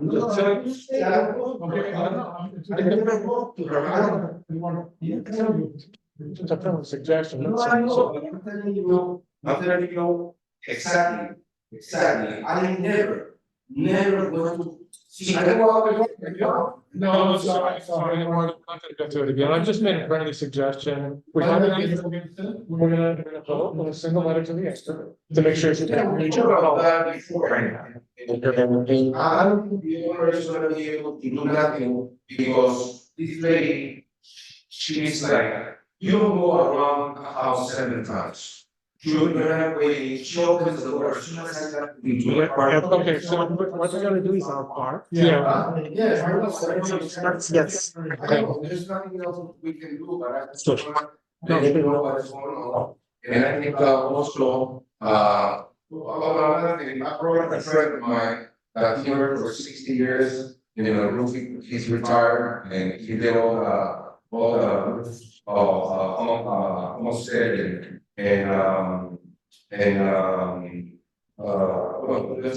before the homestead was destroyed. So he came here because I'm selling my car, and so he came to see the car, and I brought him over here. He said that material is okay. It's like you time yourself, it's not inside.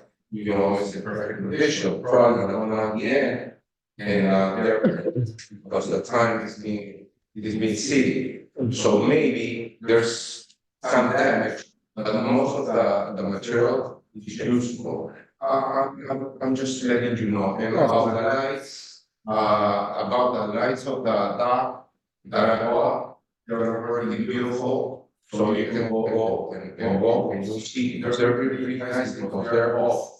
once you get approached the lights, they turn on the lights because they go ping, ping, ping, ping. You know, and they're beautiful. Well, thank you for sharing your side, and thank you for sharing your side, and we will, And thank you very much for your time and Thank you. your concern. No, thank you. So we do I do a motion to send a letter to the unit owner, because I think there are facts here that obviously needs to be addressed in a friendly way, saying that, especially because it's not even the owner doing this, but to get a conversation with the tenant.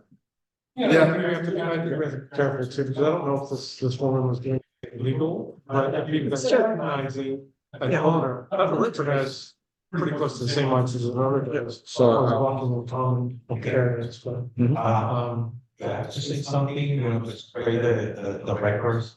In terms of Because my name is actually brought into this topic, and I don't want that to be recorded in minutes, that I actually was antagonizing or was imposing I don't think you said a that. direction. Yeah, no. Well, I didn't hear He that. actually So, did say- We didn't hear that. Because- Marcelo, sorry, this is our. Yeah, because- Because, sorry. Because if you- One second. Mr. President, on a point of order, these meetings are owners. Yeah. And excuse me. You're really want to be attorney. You're not an attorney. You have to consider that. Marcella.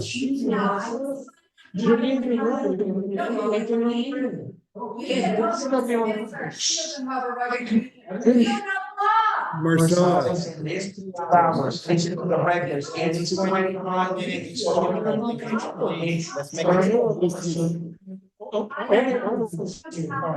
so I'm gonna make a motion to. It's not an open meeting. This is. Now, it's the end of the meeting, it's over. No, it's not.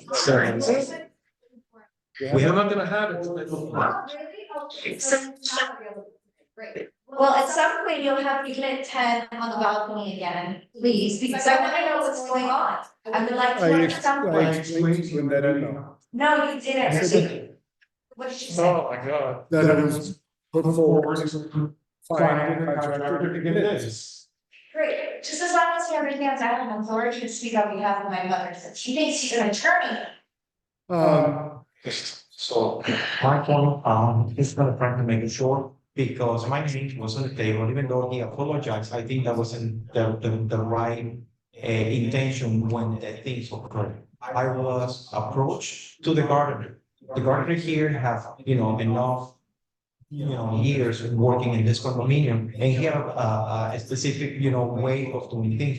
Right or wrong, we're trying to correct it. The situation that happened between him and the gardener, I wasn't know until I went out that morning. When I actually stepped in, I found Heather almost crying and saying, I have a situation with this guy. And I tried to understand, he went with the car in an aggressive approach, and he there. Not only that, I was backing up him, he went to my side, he stopped rudely, he pulled out the window down, and he started insulting him and insulting me without me knowing exactly what was going on. So I say, that is true, and you need to respect our workers. So he didn't care, he actually looked back, and I said, you want to me? Bring them on. And that's exactly what set me off to call the police, because his attitude, it was completely aggressive. It wasn't really what he was saying. And I'm not apologizing, because he actually made it intentional. And before he actually made me to a conclusion that I was laughing at him, I was talking with Heather to understand exactly what's going on. I was brought into this problem. I just wanted to set a respect, because there's no way that you can come and disrespect me without any reason. I'm not part of the problem. I was included. and I think that's why part of the wins when we decided as a board that Heather shouldn't have the autonomy to decide which shrubs to cut, which not to cut. Well, the direction. Because if I go over there now, they're taller than 6 feet. That's right, and that's exactly what we already have up to. The tradition is not taller than 6 feet, and he has it, like taller. He never cut the height. He cut on the side because he thought, and it was his interpretation, that it was coming over the side, and I say, well, wrong, because this didn't, like was work. But I took the hard thing And okay, thank you for sharing that, but let me tell you, I don't believe you were in cause here. What we are saying is that there's more than evidence that we need to communicate also to Unit 23. In my understanding. No, definitely. Let me just say this. So what I would propose is to send a letter to the owner, and probably to the owner and the tenant, but the owner especially.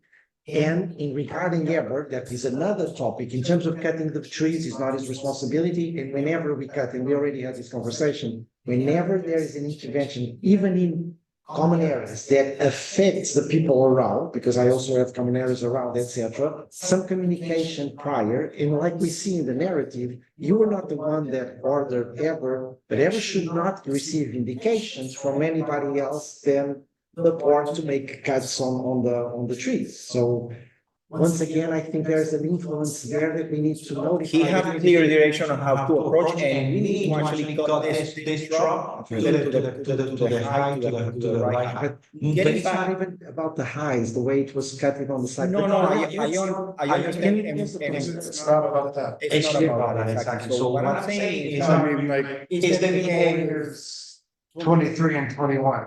Yes, that's what, can we close by saying that we're sending a letter to? Not definitely, but I need to elaborate more because we're actually talking about civility and we're talking about behavior, and he's not showing the right behavior because first of all, he disclosed right now that he's allowed to go into the law because in Peru, the people, this is a condominium, this is not a private house, and he cannot be on towels outside of his house. I'm sorry. Okay, so the second thing is that you need to understand that it's not only Unit 23 that it was making the aggression. It's also other people that are actually being affected. And it will be interesting to hear Heather's comment about what happened, because if you allow to bring Kimberly, Unit 23, and Eddie, Unit 21, we need to also see the version of the government, because he's our worker, and we need to actually pay respect. And I think that whatever he says, Because we are hearing. but not only that, there's all other persons involved. Even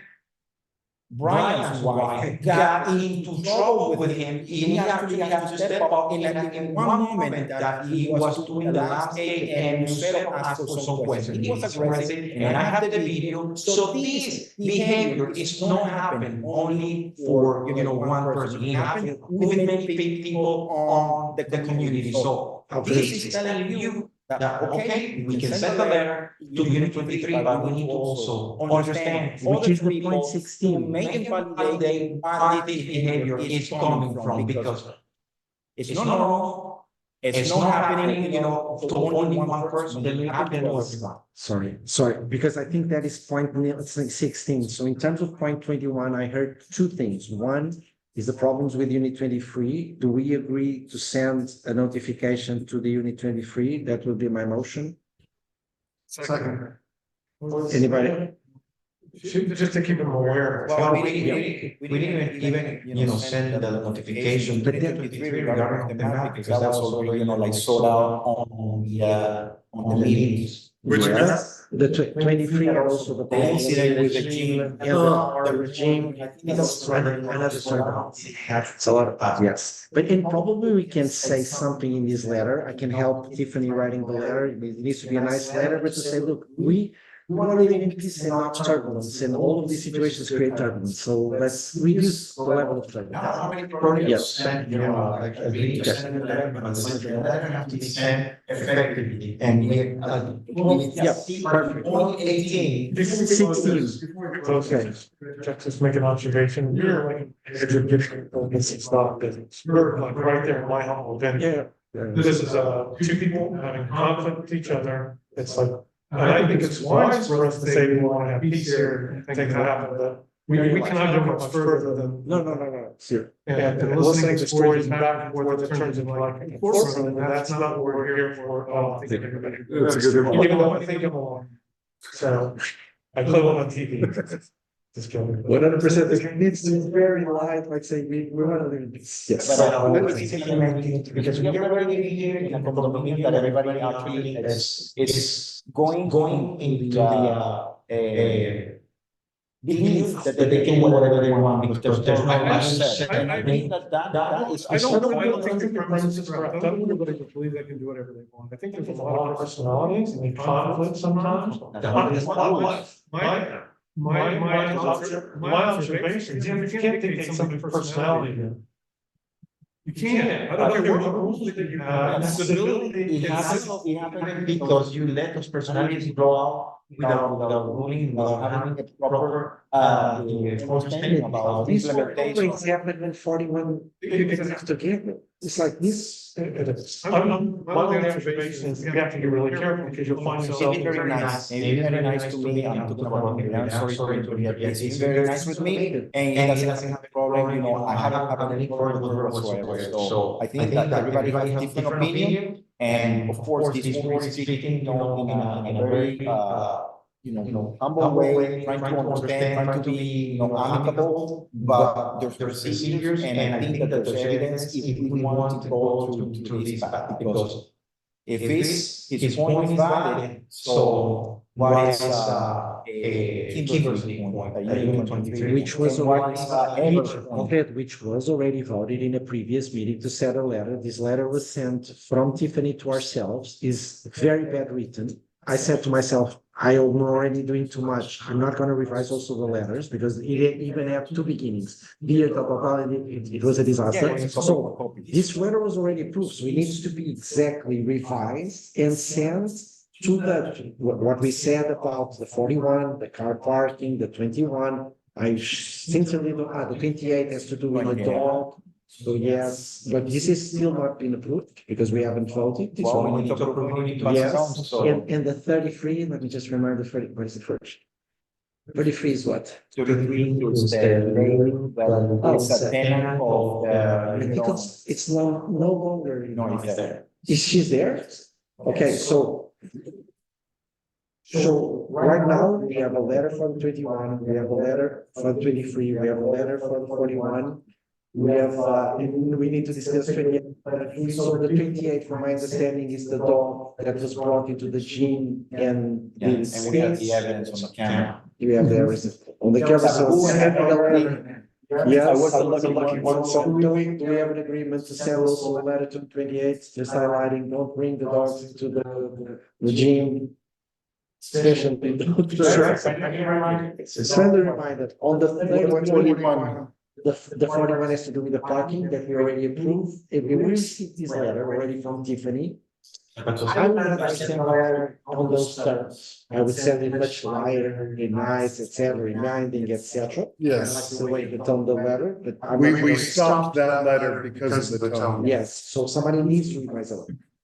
But he hasn't been parked there at all. No. I think that, to me, that point is moved. Okay.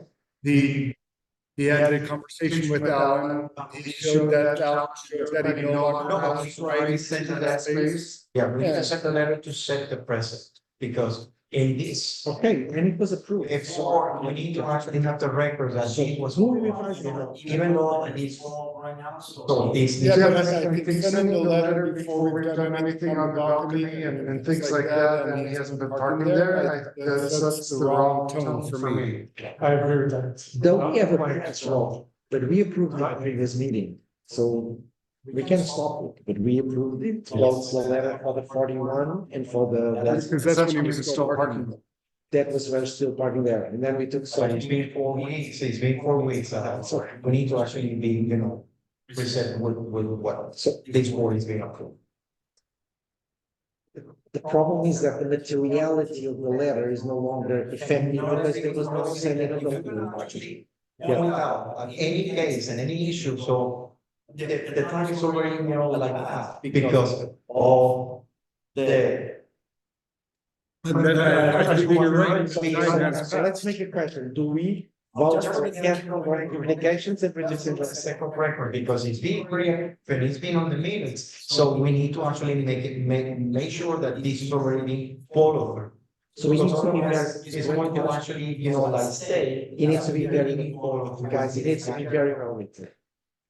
Very nicely written. Though you haven't been parking on the blah, blah, blah, blah, and take a. It's something that actually will say. Yeah, so thank you for moving your car. Yes, like recognizing that it's already. Okay. The same thing, for example, on the letter of the 23, because the 23, the letter that comes aside for the 23 exactly about the G4, we might say also thank you for replacing, because by the end of that letter, we were asking people to replace the floor. The floor was already there for weeks. Okay. So I would say that the last line is not. It's not ever. So the thing can't be used. Okay, So, I mean, I know you're opposed to this, but I would just make a recommendation to just not send a lot of. At least not, It's already recorded on the meetings. yeah, but we've already just discussed, it's not how the vote even said. We couldn't even send that. Nobody would want to. You have to rewrite it. I'm just saying, let's not waste the time rewriting anything. But I will do it. I will actually take the time to. Okay, well. We can review it. Okay. Yeah, okay, that's good. But don't make it, like more weeks. Because this has already been going on since February. Okay, let me be clear. We received 2 letters from Tiffany, and I immediately said, these letters need to be reviewed. And I told myself, I'm already doing 100 hours per week for the condominium, so I'm not gonna do this one over. I understood that it was, like openly to actually. Somebody needs to revise it. I will actually put. Okay. Good. 18? Yeah, any quick highlights on maintenance updates? The only maintenance that we are scheduling is on the electrical rooms. We're gonna prepare everything, we're gonna prep. Everything that the electricians, like left out, clean, paint the floors and some of the walls up, to make it practice. So those are going to be scheduled for next Saturday, and there are 4 electrical rooms, and there is still a revision of the entrance, because for some reason, the paint never come up even, so there is a patch, and on top of that, it seems like the trash truck reverse in a very drastic way, and actually, kind of like a scratch the paint in its spoke, like if you guys are known. So it doesn't look like it was recently painted. So then, we're gonna repaint it, but it's not our priority right now. So that it's on the schedule.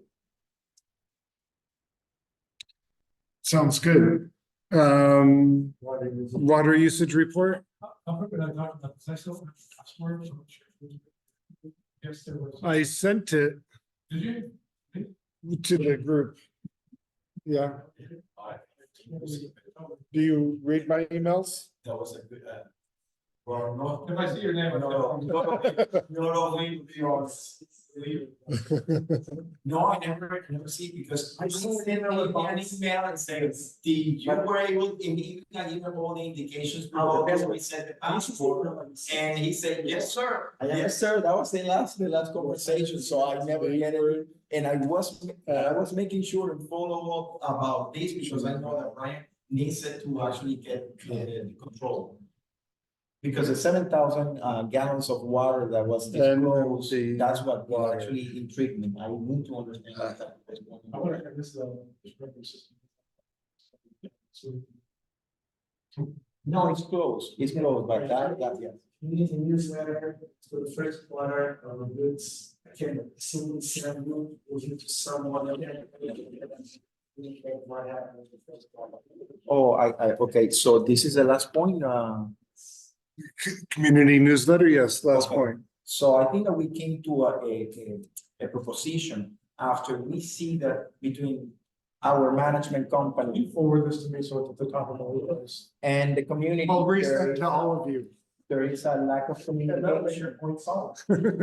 Because not everyone have the same resources of communications, and nobody have all these electronic devices, so we need to actually pay attention more into those details. So in order for us to be effective on our communication, we need to understand, how our community works, and then trying to find ways possible to not only reinforce, but also clearly communicate with each unit owner on their needs and get to them for them to be accustomed to read what has happened. Because, for example, I have unit owners that are calling me, like if I'm like Leeward Point, call customer service center, like, okay, let me know exactly what is this and how can I do that? And I say, well, we have a management company and I can help you out to go through the process. But those things needs to be clearly enforced and communicated. Right now, I don't have, a proper example on my top of my head. And I think to that point, I think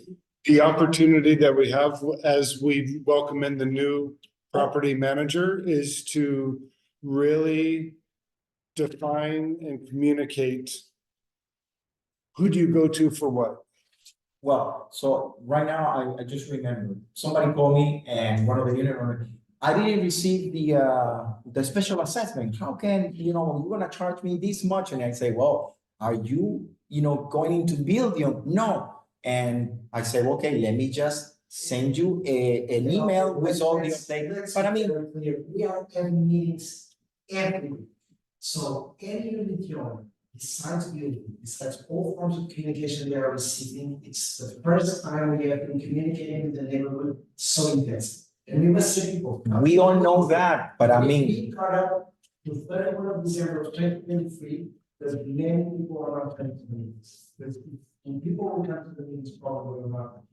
some people doesn't understand, they don't know that but okay, even though there is a notice board, I'm being actually effectively and actively changing, almost every week. So it's something that is not inviting. So I think that the proposal of this newsletter communication is trying to invite people and trying to get and create an environment where everybody can come to make it a healthy discussion and then be more integrated. I don't know if you have to, like do something more attractive, like let's get some coffee, let's get some cake, in order for people, to come. I don't know, but we need to basically deliver all the communication to avoid those hiccups in between the communication. And I think Because lot steals a lot of time because we have very good meetings.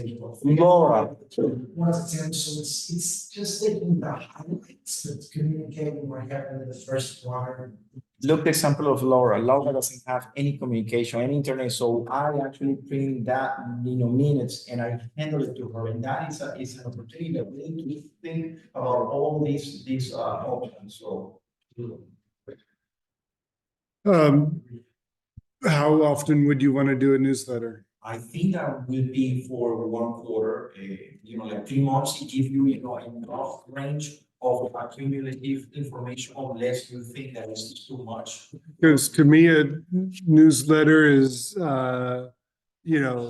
if you do quarterly, hey, here's some resources or links or top 10 tips for the rainy season or hurricane, or remember the third Thursday of each month is when big stuff comes. Also our accomplishment, because at the end of the year, Correct. we need to make sure that Right. all the accomplishments are made, Yeah, every 3 my months, so my we point don't- is it's not a tool for us to lecture the owners. No, definitely. That's something that is going to be friendly, that is going to be more informative, Yeah, and also, like put there, in fact, all the actions that this board is currently doing, because nobody knows and nobody have a better idea how much effort takes for everyone to deliver all this information to get, like community going. So that is one of the point,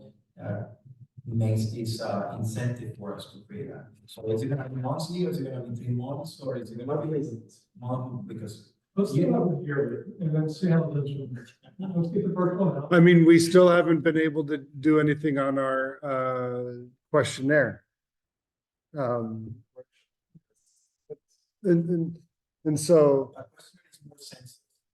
No, but I mean, like and I know I don't have the bandwidth to do a newsletter. And just because I don't, doesn't mean it shouldn't be done. I have to prioritize my time to what is going to be, and I agree 100% on the communication. Because we attend these meetings and we have a few people online. Oh, Angela has her hand up and one individual here. In the story. And the story, so I agree with that. My point is managing expectations of the board, that with everything going on structurally, that's where my time is being focused.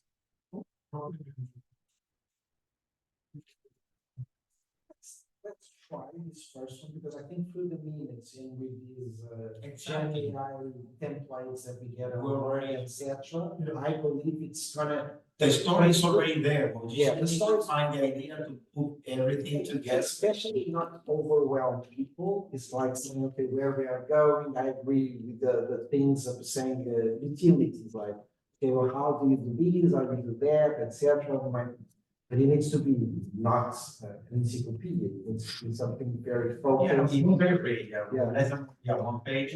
One page or 2 pages. Okay, we're gonna end with a question from Angela because she has her hand up. Yes, hi. I have sent an email a couple of times because I am concerned that I am trying to sell my house. And I don't want to be left out when you present your suit through the new lawyers. Basically, I want to know that in that suit, the fact that I lost my tenant and the other expenses that I had are gonna be paid. Fair question. I don't know the answer to that. And, I would say just to be from a clear perspective, there's been no decision on creating a lawsuit. I think that's preemptive to where we are right now. We're far before that part. And hypothetically, if there was a lawsuit, that could even potentially take years. Okay, if it's not a suit, how you gonna demand the payments from the roof company? Yeah, and it's again a good question. We are in the, to use Joel's word, we're in stage 0. We're not at stage 1. We are in the verifying information. We are ensuring, our lawyer is ensuring that what was said, even by us or by other people, that there's factual evidence to that. And it's even where, there haven't been formal legal, in the words of Brian, opinions formed. Okay, but Obviously there's personal opinions formed, and I want to draw a distinction there, but from a legal perspective, we cannot engage from the personal / emotional elements. We need the evidence, cold hard evidence to present to the other side. okay, but eventually there's gonna be a claim. Thing.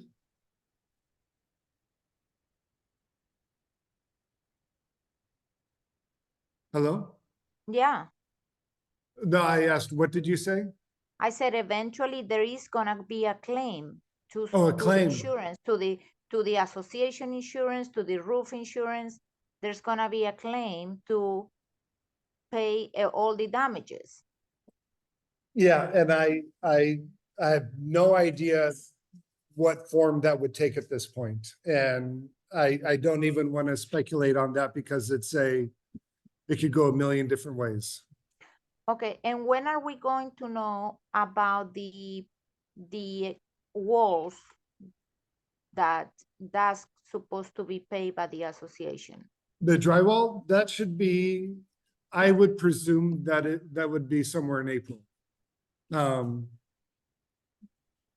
They're working on that, excuse me, the engineering firm is working on that. April's not a cold, hard date, but I presume based on what they've been saying, they've been progressing and moving along, that I could imagine that would be somewhere in April. We would get a understanding of that. Is there a way that I can get something in writing that I'm gonna be compensated for the drywall and also the fact that my house got mold because we were waiting on that asbestos test for over a month and I had to pay the company, the mold company, out of my pocket? Yeah, in terms of that, you know, the bylaws are clear in what is association's responsibility and what isn't. Yeah, but this is not clear to me. I was waiting on an asbestos test for over a month from the association. Somebody has to be responsible. Yeah, I can't form an opinion on that here. Okay, and when can I have an answer about that? I have sent emails and all the receipts of all the money I spent, which was very fair. I didn't go over, I actually compare companies and I think it's very reasonable, but that had to be done because I was not gonna let my house sitting there getting more mold. So I actually paid out of my pocket. If I would have let it grow, it was gonna be worse. Yeah, and I understand your position on that, and there's too many variables to provide a simplistic answer on that. So we are working hard to resolve the situation. That's our guarantee to you, and speaking with the engineer and lawyer and how we can resolve the roofing crisis that we are in and move forward to present the final solution for the roofs. That's what we are focused on. Yeah, I also paid $5,000. I don't know if the other people did, but I paid $5,000 to fix the balcony. And is that gonna be included in the claim? That's a good question. One of the things, and I've reached out to a couple of the others, and or we have reached out. Can you provide proof of that payment, because that may be necessary down the road? Not Yeah, I think I sent it to Alfredo. okay. He just stepped out to the restroom, but yeah, we'll ask him then, and because we were trying to get a sense of which of the owners with the illegal enclosures did pay or did not pay. And so that evidence can be useful down the road. Okay, also I've been going on 3 months asking for my security deposit, and Tiffany said that she was gonna have it today. I don't know if it's already. Board has approved that based on the evidence supplied. Okay, when am I gonna have that check? We ordered her to execute on that approval. Okay. So I would say imminently. It was not like we just gave approval based on what was in our records yesterday. That was a little while ago, so that should have been executed on. No, I haven't get anything, no. Okay. And we can reach back out to Tiffany to see where that's at in the process. Okay, it's been 3 months that I've been asking. I think you have everything. Yeah, no, I think we do too, and believe us, we're not holding that up. We've given specific orders to the property manager. Okay. Appreciate it. Okay, thanks. Everyone, have a good evening. Thank you for joining. Appreciate you. Have a good night. Goodbye.